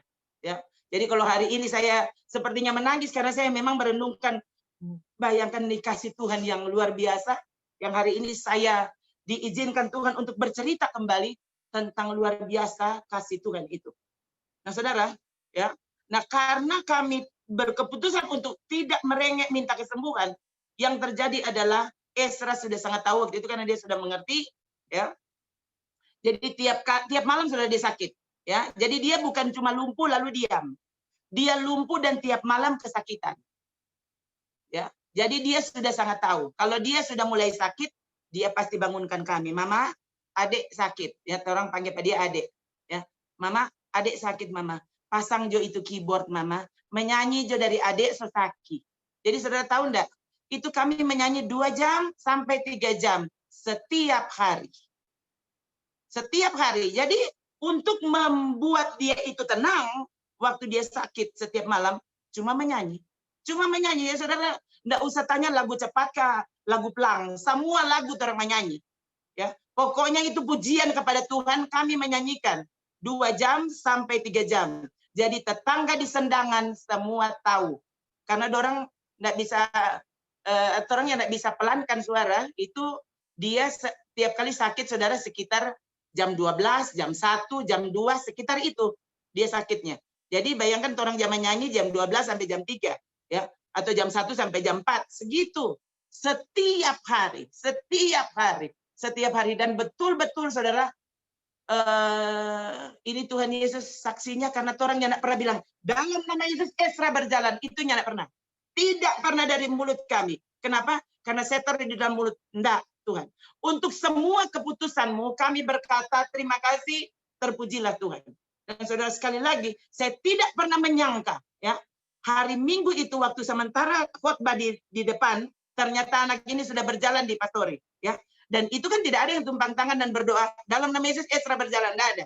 Ya, saudara mesti tahu Peter yang keren waktu datang ke Manado, kami bawa saudara sebenarnya waktu itu karena berpikir siapa tahu dia akan ditolong di sana. Tergoda juga untuk datang. Waktu Benny Hinn datang, kami juga bawa saudara anak itu untuk didoakan dan ternyata bukan Benny Hinn datang, Benny Hinn saya hubungi di internet untuk mendoakan anak saya. Pernah saudara, pernah, dan itu tidak pernah kejadian, ya. Sampai akhirnya saya tetap mesti kembali coba bersyukur, dan saudara itu yang terjadi.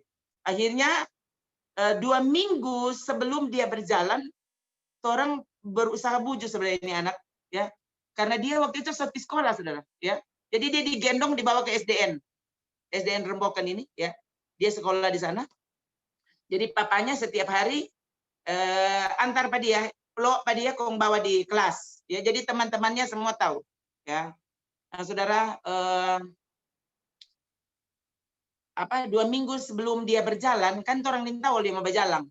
Jadi 2 minggu sebelum dia berjalan, orang buju-buju, Dek, bagaimana kalau Mama beli kursi roda? Dia nih mau, Mama, aduh, adik malu, masa adik mau pakai kursi roda? Ah, saudara, ya, Mama beli tongkat, dia bilang, nih mau, pokoknya dia nih mau. Dan saudara saya pikir begini, biar dia nih mau, atau orang semua beli akang. Saudara, karena memang setahu orang dasarnya enggak pernah di rumah sakit, jadi saudara, kita ini tahu kalau jual di mana tuh kursi roda. Toh, dia enggak pernah dapat lihat. Jadi kalau orang bajalang, dia tidak pernah lihat. Nanti setelah dia coba jalan, baru saya lihat, sana dong jual kursi roda. Untung orangnya enggak lihat. Bagi ini kalau orang lihat kursi roda, saya beli. Ternyata anak ini semua bajalang. Saudara, siapa yang sangka? Ya, siapa yang sangka? Dan bayangkan ini anak sekarang ini, ya, dia sekarang sementara hari ini kumpul proposal, berarti beberapa waktu lagi akan ujian proposal, ya, semua sarjana, saudara, ya. Dia bisa bermain basket, dia bisa main futsal, jadi jangan pikir dia bajalang pelang-pelang, ya. Tuhan itu luar biasa, ya. Ya, saudara, saya ingin bilang kepada saudara betapa hebat dan luar biasanya Allah kita, ya. Oh ya, sebelum saya lupa, setelah anak ini sembuh bajalang, saudara, beberapa bulan kemudian saya temukan payudara kanan saya ternyata ada benjolan. Ya, jadi enggak pernah kelar. Ya, baru habis satu so datang. Ya. Waktu saya kenapa ada benjolan? Saya lihat makin hari dia makin besar, bahkan saudara, kemudian warnanya menjadi kehitam-hitaman, merah merah ungu begitu ya. Ada orang bilang pasti itu bisul kata ya. Tunggu saudara, tunggu ya. Orang bilang, ada yang bilang aduh mungkin itu masuk angin sto. Kompres kata air panas. Saudara segala rupa ya. Waktu itu saya berpikir yang ada di pikiran saya ini pasti kanker. Nah, saudara karena saya tidak memeriksakan diri, toh kan saya tidak memeriksakan diri, toh seperti yang saya cerita ke saudara, saya tidak pernah periksa, ya. Mengapa saya tahu kemudian saya kanker? Justru setelah saya sembuh. Setelah saya sembuh, mami saya kista. Jadi kami antar dia ke rumah sakit, ya. Waktu antar ke rumah sakit, saya duduk di rumah di praktek Profesor Manopo itu, saudara ingat ya? Sekarang almarhum. Waktu itu dia yang tangani mami waktu kista. Waktu saya duduk di situ, saya lihat saudara ada apa? Ada tulisan besar di dinding Prof Manopo, ya. Tanda-tanda kanker. Wah, saya baca saudara, dan poin kedua atau poin ketiga saudara saya terkejut karena poin ketiga itu tulis begini, akan bertumbuh andeng-andeng di tempat yang sama. Ya. Dan saya terkejut saudara, kenapa? Karena setelah melahirkan anak yang meninggal itu, bayi yang meninggal itu, kemudian saudara kira-kira 1 bulan setelah melahirkan itu, saya kemudian melihat tumbuh andeng-andeng di sini. Ya. Posisinya saudara bisa lihat ya tangan saya. Posisinya dia bertumbuh andeng-andeng, dan saya baca di situ saudara di tulisan Prof Manopo itu, di mana andeng-andeng itu membesar, di situ kanker itu bertumbuh. Dan andeng-andeng itu membesar saudara di sebelah kanan. Persis seperti gejala yang ditulis di di tulisan di dinding ruang kerjanya Profesor Manopo, ya. Saudara, saya pulang dan saya kembali memeriksa saudara. Luar biasa cara Tuhan. Ternyata ada kan orang-orang yang meragukan, aduh itu pasti bukan kanker. Saudara, saya semakin yakin itu kanker, ya. Kenapa? Karena saya lihat gejalanya. Tapi waktu saya lihat, saya sudah sembuh. Waktu itu saya sudah sembuh. Tuhan maksudnya cuma mau tunjukkan ke saya. Sekaligus itu memberitahukan kepada semua orang, ya, bahwa apa yang saya alami, kan ada yang bilang, kamu tahu dari mana kanker? Tidak pernah diperiksa, ya. Nah, saudara, jadi itu saya lihat. Saya lihat itu maksudnya itu gejala yang menurut medis, ya. Nah, saudara, Nah, yang terjadi adalah kemudian saudara yang di payudara kanan atas ini, kanan atas saudara, kemudian dia makin membesar saudara, dan kemudian pecah, ya, pecahnya itu dia tidak ada lubang dia pecahnya.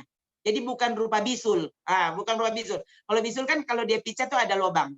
Ini enggak saudara. Dia ini saya bilang pecah kenapa? Karena kulitnya terkelupas.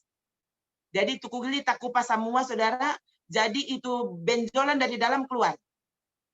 Begini, jadi dia nongol keluar.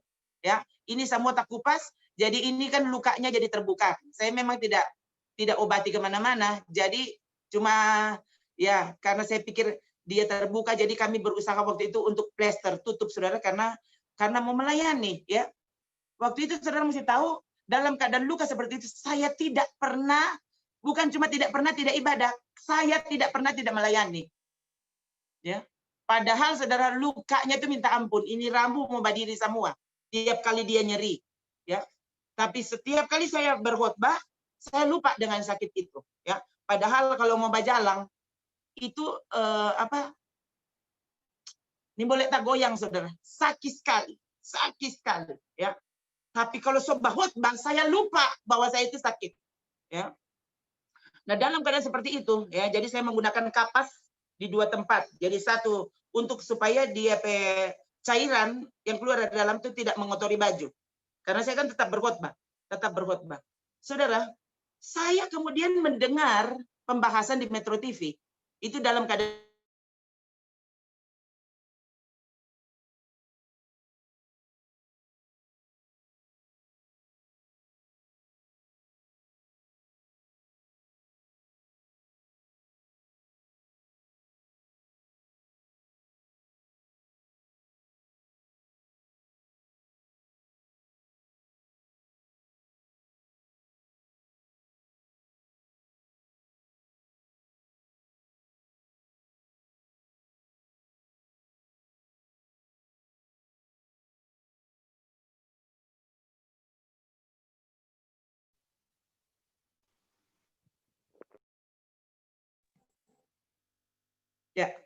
Puji Tuhan, saudara bisa dengar saya? Bisa ya? Bisa. Nah, di 2007, jadi saya sudah umumkan ke jemaat, Nyanda Ustadz KG, kalau nanti Mei 2007 Menipe Gembala meninggal. Saudara, ini jemaat termasuk Harto itu tahu. Ya, semua saudara, jadi saya setiap kali umumkan ke mereka apa yang terjadi. Ya, karena menurut perhitungan medis, berarti kita Mei 2007 game over. Mati. Ya, saudara, setiap hari saya berdoa seperti ini. Tuhan, siapkan aku berjumpa dengan Engkau. Cuma itu yang aku minta. Ya, ada satu saudara permintaan saya tidak mau lupa. Saya tidak bisa lupa. Tuhan, saya tidak minta sembuh, tapi saya mohon kepadamu, tolong Tuhan, sebelum ada orang jaga Pak kita di tempat tidur, lalu gara-gara jaga gembala, dia nyanda ibadah.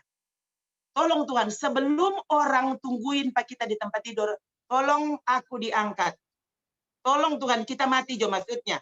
Ya, jadi kalau jangan sampai kita orang tungguin di rumah. Ya, jadi sebelum kita dorang tunggu senin boleh bikin apa-apa, ambil jo Pak kita Tuhan. Itu saudara permintaan saya. Saya terkejut ya, kira-kira bulan Februari ya. Itu tadi kan November 2006 dia mulai tabuka ya. Bulan Februari saudara saya terkejut karena di sebelah kiri sudah ada benjolan baru. Jadi selain sebelah kanan sekarang ada di sebelah kiri. Memang sebelah kiri ini tidak sempat terbuka. Tidak sempat jadi luka, tapi ada benjolan. Ada benjolan. Jadi saya pikir oh sudah. Berarti ini kemana-mana DP jaringan. Jaringan kantornya itu kemana-mana. Saudara, saya tiap pagi kalau mau bangun tidur itu mesti suami saya yang angka akang karena kita sebenarnya nak bangun kalau pagi-pagi bangun tidur pagi ya. Tapi saudara, Tuhan membuat saya tuh kuat. Kita tuh pimpin pemakaman, saudara. Ada yang meninggal waktu saya pimpin pemakaman dan justru malah oleh gereja kami saya diangkat jadi ketua Komisi Perempuan Sulawesi Utara. Bulan Februari 2007. Saya protes kepada ketua daerah, jangan kita yang jadi ketua komisi, pilih jo ibu-ibu lain, kan ada ibu-ibu lain, kita semua mati nggak mau pilih. Saudara, waktu itu karena semua teman semua tahu kalau saya ini lagi kanker, ya semua kondisinya sudah seperti apa, orang tahu. Tapi saudara, waktu itu saya ingat sekali ketua majelis RI bilang gini, nyanda kok seserona kok nyanda mau mati. Dia bilang pokoknya orang mau pilih, pokoknya biar seseorang bilang apa, orang mau pilih. Jadi saudara tahu enggak? Itu jadi setelah saya terpilih, orang undang KKR, saudara. Jadi itu program pertama pengurus wanita, ya itu KKR. Jadi KKR keliling Sulawesi Utara dengan kondisi luka seperti itu, ya. Jadi itu yang terjadi, saudara. Sampai akhirnya Mei 2007. Mei 2007 saya berkhotbah itu minggu kedua. Hari Minggu kedua, ya. Setelah sekian waktu saya berkhotbah dan saya tidak pernah kesakitan. Mei 2007 minggu kedua itu saya kesakitan. Sementara saya berkhotbah, saya sangat rasa luka itu begitu sakit, ya. Jadi dapat rasa dari dalam itu mau tak keluar. Ya, saya sampai berpikir karena seluruh payudara kanan saya itu semua membatu, saudara. Nah, kan yang di kiri baru ada benjol, tapi yang di kanan itu semua mengeras sudah membatu. Ya, jadi selain dia terbuka lukanya, itu di sebelah kanan itu semua membatu. Jadi memang saya pikir waktu itu memang tidak ada harapan maksudnya, ada harapan. Jadi saya berpikir waktu itu tidak ada cara lain selain saya menyerahkan diri pulang kepada Tuhan. Ya. Tapi minggu itu, waktu saya sementara berkhotbah, saya rasa dari dalam mau keluar. Ya. Sementara saya berpikir, langsung berjalan untuk pikiran karena sakit, langsung berjalan untuk pikiran, Tuhan, kalau dia mau keluar dari situ, kok kita mau pakai baju bagaimana? Sempat, saudara, itu ada di pikiran saya. Dan ternyata, saudara, selesai saya berkhotbah, so penasaran sekali ini. Ya. Jadi semua waktu pulang, kita semua pikir, oh Tuhan, sebesar bagaimana jo dia pemodel. Ya. Waktu dorang pulang, saudara, saya langsung di depan kaca. Ya, waktu saya lihat, saudara, saya terkejut. Kenapa? Karena kira-kira itu luka terbuka seperti ini. Jadi dari dalam itu ada gunung begini, benjol begini, itu keluar, itu luka terbuka, begitu. Jadi tadi saya berpikir berarti dia sudah lebih besar keluar. ternyata saudara waktu saya buka, ya, saya lihat saudara itu dia posisi tetap begini dan soalnya ndak gunung begini, malah dia serata, saudara. Jadi lukanya tetap terbuka, tapi itu apa bengkak itu, benjolan itu, permukaannya itu semua jadi rata, sorata. Saya langsung raba, saudara. Saya langsung raba sebelah kanan. Saya raba, saudara, semuanya soalnya ada itu membatu tadi. Soalnya ada itu membatu, saya langsung cari di sebelah kiri, hilang. Jadi saudara lenyap seketika itu juga. Ya. Yang tersisa tinggal lukanya. Jadi luka itu dia menutup dengan sendirinya. Kira-kira 1 tahun. Jadi dia meninggalkan bekas. Semua orang yang lihat orang bilang dioperasi ya, saudara. Ya, itu kehebatan Tuhan. Ya, dan saya ingin katakan kepada saudara begini. Beberapa kali saya jumpa dengan ateis, bule-bule memang. Ya, mereka yang menolak percaya kepada Tuhan. Dan waktu saya berjumpa dengan orang-orang itu, tiba-tiba ada di pikiran saya, Tuhan bilang bersaksi, bersaksi. Saya bilang ke mereka begini. Oke, kalau ini mau percaya Tuhan, saya cuma mau bilang satu. Kalau Tuhan betulnya tidak ada, siapa yang kasih baik ke kita dari kanker payudara? Karena saya tidak ke dokter, saya tidak kemoterapi, saya tidak dioperasi, saya tidak melakukan apapun, dan saya sembuh. Ada satu yang bilang begini, oh ya, you are lucky. Ya, jadi maksudnya nganai itu mujur. Ya, oke, saya bilang oke, saya mujur ya, kamu bilang, kamu percaya mujur ya. Kalau begitu, siapa yang menyembuhkan anak saya? Karena kami juga tidak obati. Ya, hampir 4 tahun dia lumpuh dan sekarang dia berjalan. Dia sekarang sedang ke sekolah waktu itu. Saya bilang, kalau menurutmu apa saya mujur terus? Saya mujur sembuh dari kanker payudara. Lalu sekarang anak saya yang lumpuh juga kamu bilang mujur. Dan saudara orang itu diam. Dan saya berpikir, itu ada beberapa orang saudara yang kemudian akhirnya kami doakan dan dia tidak membantah. Tidak membantah. Kenapa? Karena secara tidak langsung hari itu juga mereka mendengarkan Yesus sungguh-sungguh Tuhan dan dia hidup. Dia ada, ya. Tidak terlihat tapi dia ada. Oke, puji Tuhan. Segitu dulu. Tuhan Yesus memberkati.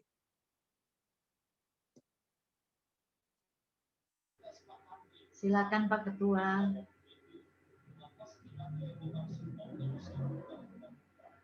Saksian yang begitu memberkati, luar biasa. Pak Ketua, silakan untuk masuk ke doa. Ya. Baik, terima kasih ya.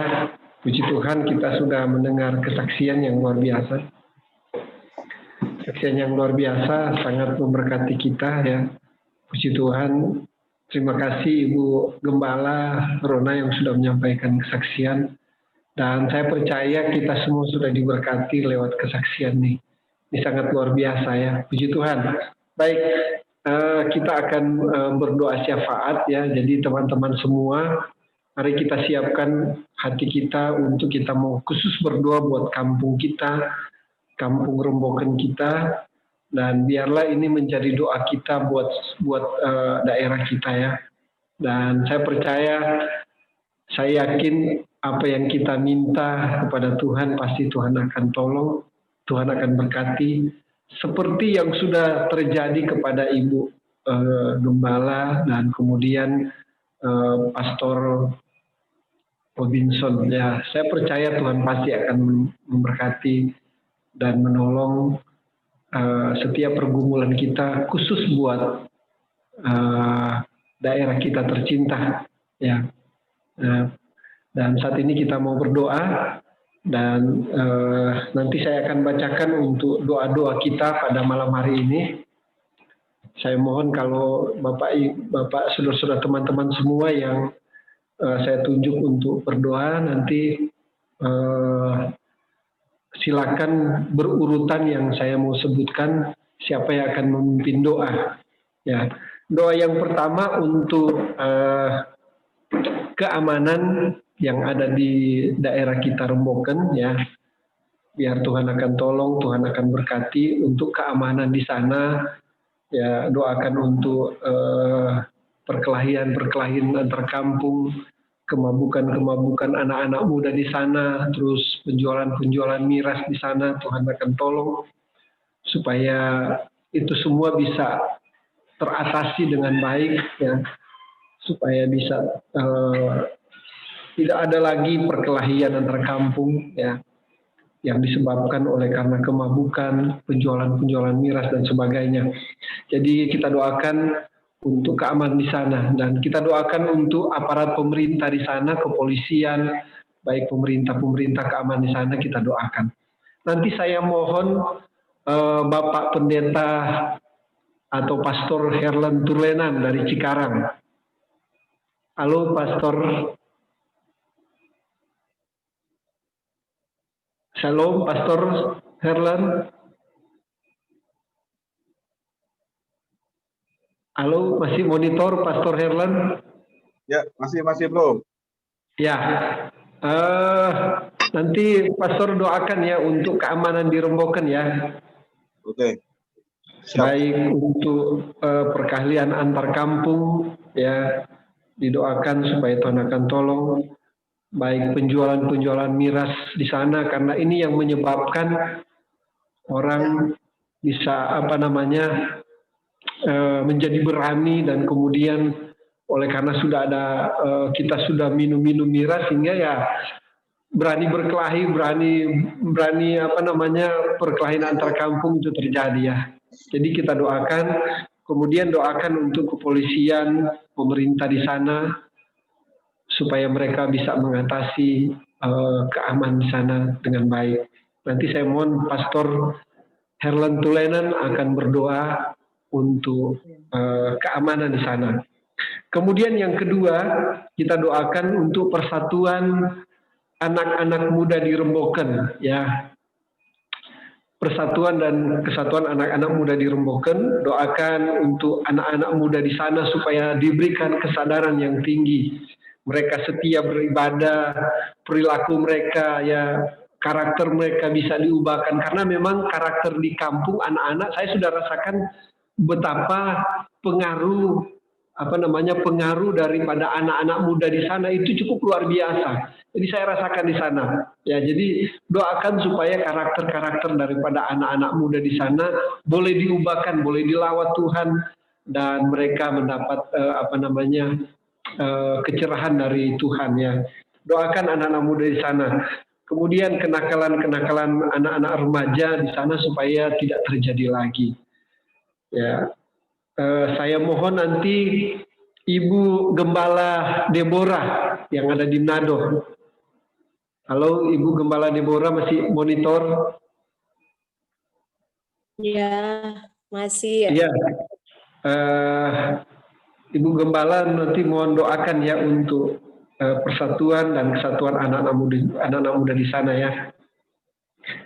Kemudian yang ketiga, untuk persatuan denominasi gereja di sana.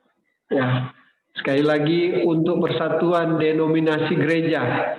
Gereja-gereja di sana ada GPDI, ada Gemim, ada Maranatha, kemudian ada GSCA, ada mungkin GPPS di sana, dan lain-lain. Kita doakan supaya mereka bisa bersatu di sana. Ya, jadi persatuan gereja-gereja di sana ini penting. Ya, persatuan gereja-gereja di sana ini penting. Semua, kadang-kadang kita saling membedakan denominasi gereja. Saling, saya lebih benar doktrinnya. Ya, tidak pandang lagi gereja ini, tidak pandang lagi gereja ini.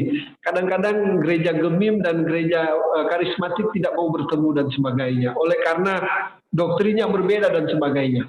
Kita doakan supaya Tuhan akan tolong dipersatukan, karena memang melalui gereja, ya saya percaya kalau kita benar-benar melalui gereja bisa bersatu, ya, dan pasti tidak akan terjadi lagi yang hal-hal yang kenakalan anak-anak remaja dan sebagainya. Kemudian doakan pendeta-pendeta di sana, hamba-hamba Tuhan di sana ya, supaya mereka boleh melalui gereja mereka bisa bersatu padu ya, entah itu membasmi, mengurangi dan sebagainya ya, melalui gereja, melalui pendeta-pendeta di sana diberikan persatuan ya. Hamba-hamba Tuhan di sana bisa diberikan persatuan dan kesatuan, bisa menanggulangi bersama untuk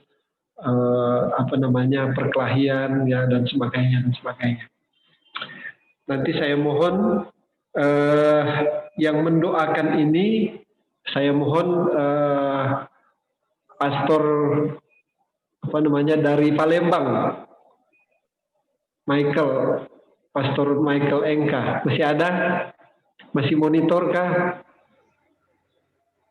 Halo? Mas kok udah keluar? Oh, atau sudah keluar ya? Ya. Oke, kalau sudah keluar nanti saya mohon mungkin Ibu Pendeta Jesi Senduk yang berdoa dari Banten.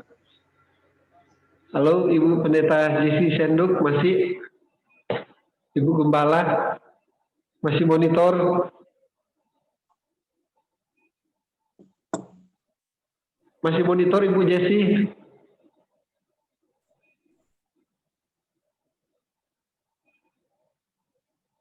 Oke, kalau belum monitor mungkin nanti saya mohon Ibu Feini dari Kaltim.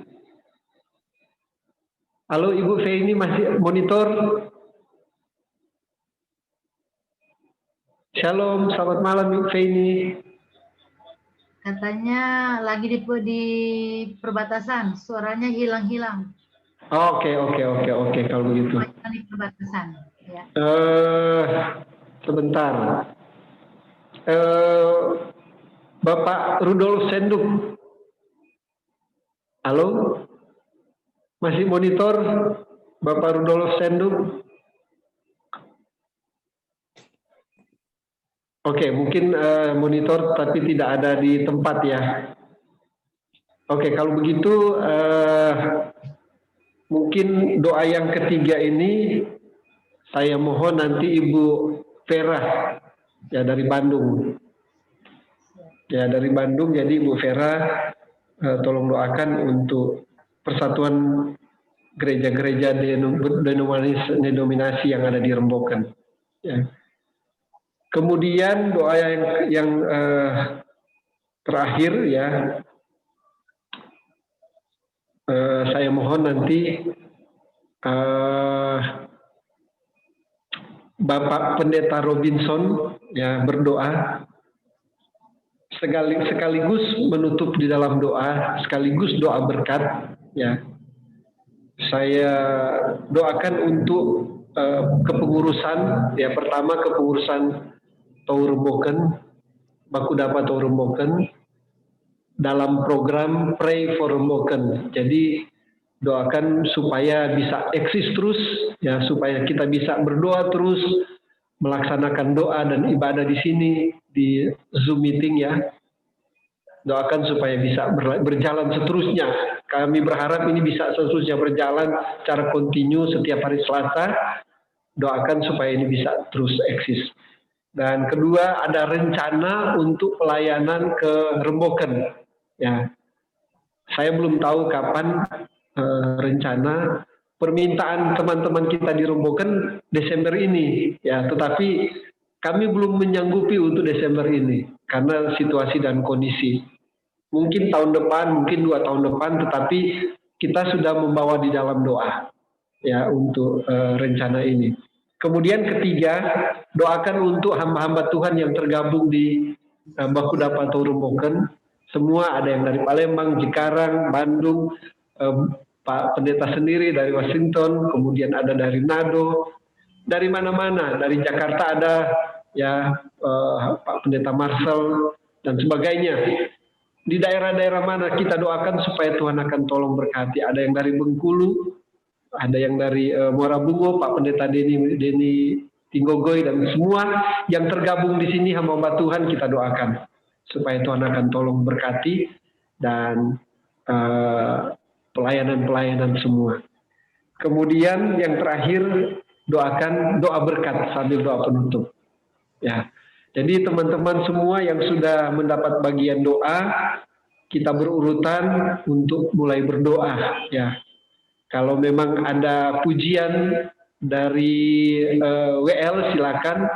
Kalau tidak ada kita langsung mulai di dalam doa. Yang pertama tadi Bapak Pendeta Herlan Tulenan. Silakan. Baik, kita akan berdoa untuk keamanan di Remboken. Kita satu dalam doa. Bapa kami di sorga, Bapa yang kami puji, kami sembah, kami muliakan. Dan malam hari ini kami bersyukur ya Tuhan. Engkau Allah sudah hadir dan memberikan kekuatan, semangat yang baru buat kami melalui pelayanan media ini ya Tuhan. Dan kami berdoa ya Tuhan dalam pokok doa ini. Kami berdoa dan menyerahkan keamanan Remboken ya Tuhan. Biarlah Engkau Allah memberikan pertolongan sehingga Remboken tetap aman, damai ya Tuhan. Dan kami yakin dan percaya segala bentuk kerusuhan, segala bentuk kekacauan, segala bentuk roh yang membuat Remboken mengalami kekacauan, terjadi pertikaian antar kampung ya Tuhan, sudah dilalukan oleh Tuhan. Karena kami akan terus berdoa dan menyerahkan Remboken ke dalam tangan Tuhan yang berkuasa. Terima kasih Bapa kami di sorga. Kami menyerahkan Kampung Leleko, Kampung Paslaten, Talikuran, Sendangan, Timu, Kasuratan, Kaima, dan Parepe, dan kampung-kampung yang lain ya Tuhan.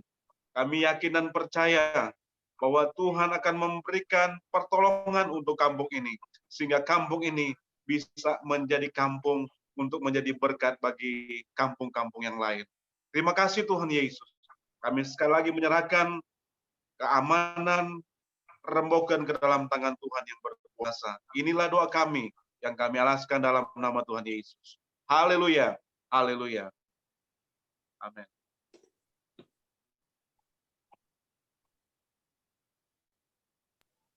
Kemudian yang kedua, silakan.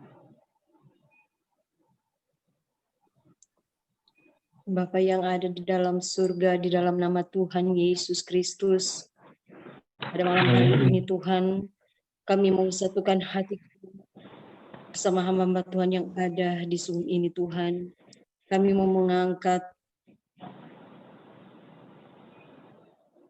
lewat doa-Mu Bapa Surgawi. Kami mau berdoa kepadamu Tuhan untuk anak-anak muda yang ada di Remboken Tuhan. Engkau menolong mereka Tuhan. Beri persatuan dan kesatuan bagi mereka. Agar benar-benar Tuhan Kau nyatakan kuasa dan kasih-Mu bagi anak-anak muda yang ada di Remboken. Biar Tuhan mereka mau berubah dari segala karakter-karakter mereka. Bisa dirubah oleh Tuhan, dilawati oleh Tuhan, sehingga anak-anak muda yang ada di Remboken ada persatuan dan kesatuan. Dan kami percaya Tuhan mampu merubah anak-anak muda yang ada di Remboken menjadi anak-anak yang mau dekat dengan Tuhan, yang mau berubah dan bertobat dan datang kepada Yesus. Oleh sebab itu Tuhan lawati anak-anak muda yang ada di Remboken. Kita boleh mengenal Yesus secara pribadi di dalam kehidupan mereka. Kami percaya kuasa-Mu besar dan tidak pernah berubah dari dulu, kemarin, hari ini, sampai selama-lamanya. Engkau nyatakan di dalam kehidupan anak-anak muda yang ada di Remboken, agar anak-anak muda yang ada di Remboken, Tuhan boleh menjadi saluran berkat Tuhan, menjadi surat yang terbuka, menjadi contoh dan teladan bagi anak-anak muda yang lain, agar di dalam kehidupan mereka boleh berubah dari segala tingkah laku mereka, karakter mereka yang tidak berkenan kepada Tuhan. Dan kami percaya ketika Tuhan menjamah hati mereka, kehidupan mereka, Tuhan akan merubah mereka. Tuhan akan melawati mereka dengan kuasa kasih-Mu, sehingga anak-anak muda yang ada di Remboken bisa berubah. Dan nama Tuhan dipuji dan dimuliakan di dalam kehidupan mereka. Kami percaya kuasa-Mu besar mampu merubah anak-anak muda yang ada di Remboken, agar benar-benar anak-anak muda yang ada di Remboken boleh berubah takut akan Tuhan. Dan kami percaya segala masa depan mereka Tuhan sudah siapkan indah pada waktunya. Terpujilah nama-Mu Bapa kekal untuk selama-lamanya. Inilah yang menjadi doa dan permohonan kami kepadamu Tuhan. Kami bersyukur dalam berkat nama Yesus, Tuhan dan Juru Selamat kami yang hidup, kami sudah berdoa. Haleluya. Haleluya. Putus-putusnya kami datang di hadapan hadirat. Karena kami tahu hanya Engkau kekuatan kami, hanya Engkau pertolongan kami. Yesus. Engkaulah Tuhan, Raja kami yang sanggup melakukan segala sesuatu. Dan bagi Tuhan tidak ada yang mustahil. Pada saat kami selalu datang berseru kepada Engkau, Engkau pasti menjawab setiap seruan doa kami. Saat ini Tuhan kami bawa rembukan ke dalam tangan Tuhan. Kami rindu berkat Allah, kemuliaan Allah Engkau nyatakan di tengah rembukan yang kami cintai. Kami berdoa buat setiap gereja-gereja yang ada di rembukan, dari setiap denominasi yang ada di rembukan, Tuhan Yesus yang memberkati, mulai dari gembala-gembala, pendeta-pendeta yang mengelola setiap gereja yang ada. Berikan hati yang benar-benar rindu untuk Yes, membawa haleluya. kemuliaan Terima Tuhan. kasih Berikan Tuhan. kesatuan hati Tuhan, bahwa setiap pelayanan yang Engkau percayakan Tuhan, untuk kami layani, semuanya adalah milik Tuhan, dan kami semua adalah tubuh Kristus yang bersatu untuk kemuliaan nama Tuhan. Itulah sebabnya kami rindu Tuhan, ada persatuan dan kesatuan hati dalam setiap pendeta-pendeta, gembala-gembala yang ada Tuhan, dan kami akan melihat di mana ada persatuan, di situ ada berkat Allah tercurah Tuhan. Kami rindu berkat Allah tercurah bagi rembukan yang kami cintai. Itulah sebabnya kami satukan hati agar supaya persatuan-kesatuan hati bagi setiap denominasi gereja yang ada di rembukan yang kami cintai terbuka untuk semua pelayanan yang ada saling berkunjung satu dengan yang lain, ada silaturahmi satu dengan yang lain, tidak ada perbedaan yang memisahkan di antara kami Tuhan, dan kami rindu Tuhan, rembukan menerima kemuliaan Allah. Terima kasih Tuhan Yesus, sekali lagi Tuhan, ampuni kami gereja-gerejamu kalau hari-hari ini, hari-hari yang lalu kami selalu mengkotak-kotakan diri, kami merasa kami yang paling benar, kami yang paling sempurna Tuhan, ampuni kami, taruhkan selalu dalam hati kami untuk fokus kepada Engkau, untuk mikirkan perkara-perkara yang di atas Tuhan, dan kami akan melihat Engkau akan pasti menolong, memberkati rembukan yang kami cintai. Terima kasih Tuhan, sekali lagi persatukan setiap gereja yang ada di rembukan, itulah menjadi kerinduan kami, dan rembukan kami serahkan ke dalam tangan Tuhan yang penuh kasih. Di dalam nama Tuhan Yesus Kristus. Haleluya. Silakan Pastor. Terima kasih, terpujilah namamu Tuhan. Pada waktu pagi, waktu kami Amerika Serikat, bahkan malam waktu Indonesia, kami bersyukur Tuhan baik, Tuhan telah memimpin persekutuan ibadah kami pada hari ini. Kami percaya semua karena anugerah Tuhan. Hamba berdoa secara khusus buat kepengurusan Tau Rembukan dalam program untuk Tuhan rembukan secara khusus. Kiranya Tuhan persekutuan ini tetap berjalan, khususnya Tuhan dalam persekutuan doa ini. Tuhan, kami sadar semakin banyak hamba-hambamu berdoa, semakin banyak umat-umatmu berdoa, maka Tuhan semakin dahsyat itu. Oleh sebab itu Tuhan, melalui persekutuan Tau Rembukan ini, Tuhan, biarlah libatkan seluruh hamba-hambamu, perbanyak setiap Tuhan, umat-umat Tuhan untuk tergabung dalam persekutuan ini. Kami rindu menjangkau mereka semua, biarlah Tuhan mereka juga haus akan kerinduan yang sama untuk berdoa. Karena semakin banyak kami berdoa, kami akan melihat hal-hal yang besar terjadi. Semakin banyak kami berdoa, kami lihat mujizat. Semakin banyak kami berdoa, kami akan melihat hal-hal yang Tuhan yang dahsyat, yang Tuhan akan kerjakan. Oleh sebab itu, biarlah persekutuan Tau Rembukan ini, khususnya doa ini Tuhan, terus berjalan dan berjalan untuk menjangkau jiwa-jiwa yang lain. Untuk sama-sama kami bersekutu dalam Tuhan persekutuan ini.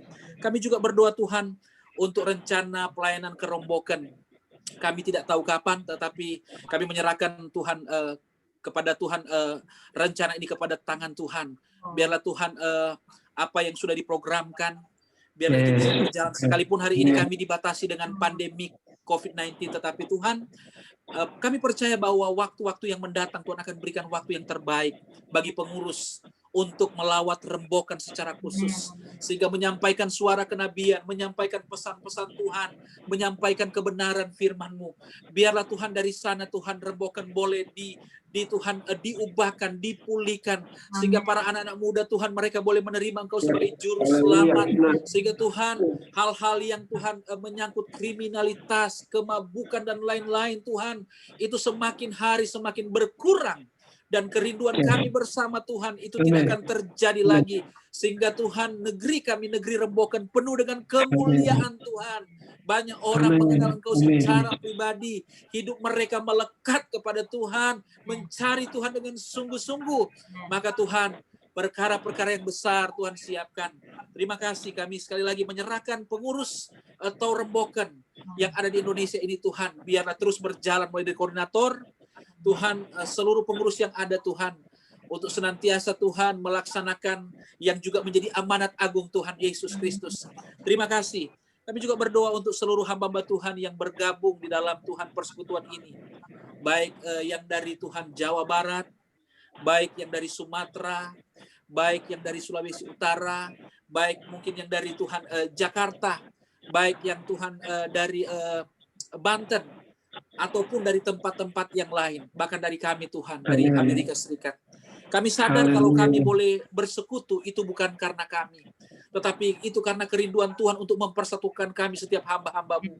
Kami tidak melihat latar belakang gereja kami masing-masing. Amin. Kami tidak melihat denominasi gereja masing-masing, tetapi kami mau menyatukan hati kami Tuhan, untuk Tuhan bersyafaat, untuk bersekutu satu dengan yang lain.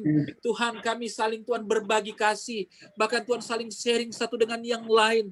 Karena Tuhan disinilah ketika Tuhan kami bersekutu, kami bersatu, maka kami akan melihat satu kekuatan yang besar akan terjadi Tuhan. Terima kasih Tuhan, terus bangunkan kami hamba-hamba-Mu, biarlah roh kami bernyala-nyala di hari-hari ini. Sekalipun kami Tuhan dikurung, kami Tuhan dikelilingi oleh situasi keadaan yang Tuhan mencekam, tetapi kami percaya tangan Tuhan yang terkedang tetap setia, tangan Tuhan yang terkedang tetap menyertai setiap kami. Sehingga Tuhan, apapun yang terjadi di hadapan kami, di kiri kanan muka belakang, tetapi kami percaya Tuhan kami adalah Tuhan yang hidup. Tuhan kami adalah Tuhan yang dahsyat, yang senantiasa menyertai setiap kami hamba-hamba-Mu. Di bendang pelayanan kami masing-masing, dengan tantangan, dengan pergumulan yang kami hadapi, kami percaya firman dan Roh Kudus yang senantiasa menyertai kami. Oleh sebab itu berkati seluruh hamba-hamba Tuhan yang tergabung di dalam Tuhan grup ini, yang tergabung di dalam Tuhan persekutuan Tau Remboken ini. Tuhan pakai kami semua dengan karunia, dengan talenta, dengan jawatan yang Tuhan percayakan. Satu hal, kami rindu untuk melayani Tuhan sampai akhir hidup kami. Kami rindu menjangkau jiwa-jiwa untuk bawa kepada Tuhan, menjadi saksi-Mu, menjadi Tuhan utusan Tuhan, menjadi pelayan-Mu, menjadi hamba-Mu Tuhan.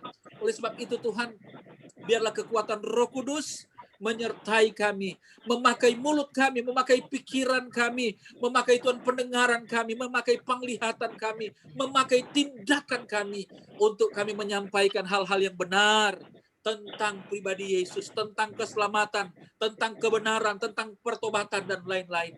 Terima kasih, bahkan berkati seluruh umat-umat Tuhan yang juga tergabung di dalam persekutuan ini. Semua kami yang sudah hadir melalui Zoom meeting ini, kami percaya kami diberkati Tuhan. Apapun yang kami hadapi, tekanan, masalah, persoalan, Tuhan, apa saja yang kami hadapi hari-hari ini, bahkan sakit penyakit, kami percaya kami punya Tuhan yang dahsyat, Tuhan yang ajaib, yang mampu memberikan jawaban, jalan keluar, kekuatan, kelepasan, pemulihan, kesembuhan, mujizat. Kami akan melihat itu Tuhan. Terima kasih Tuhan. Terpujilah nama-Mu Tuhan. Terima kasih sekali lagi, berkati seluruh kami yang sudah tergabung Tuhan pada malam hari ini dalam persekutuan ini. Sebentar yang ada di Indonesia akan beristirahat, sedangkan kami yang ada di Amerika, Tuhan, kami akan memulaikan aktivitas kami. Tuhan sertai kami bagi yang beristirahat, jaga peristirahatan mereka, Tuhan lindungi dari segala mara bahaya, malapetaka, ancaman, gangguan, kecelakaan, sakit penyakit Tuhan, virus yang berjalan di waktu malam, di waktu siang, kuasa maut, kuasa orang kuat, kuasa roh di udara, bahkan kuasa kematian kami tolak dalam nama Yesus. Biarlah kasih setia Tuhan menyertai kami semua. Terima kasih Tuhan. Terimalah anugerah dan berkat dari Allah Bapa, cinta dan kasih sayang daripada Tuhan Yesus Kristus, kekuatan sukacita, damai sejahtera dari Roh Kudus tinggal menyertai kita mulai hari ini sampai Maranatha Tuhan Yesus datang kembali, ataupun sampai Engkau memanggil kami Tuhan pulang ke tempat yang telah Engkau sediakan ketika Tuhan batas hidup kami selesai. Oleh sebab itu kami akhiri ibadah ini dalam nama Yesus. Setiap kita yang diberkati Tuhan, katakan amin. Saya berkati. Terima Terima kasih. kasih.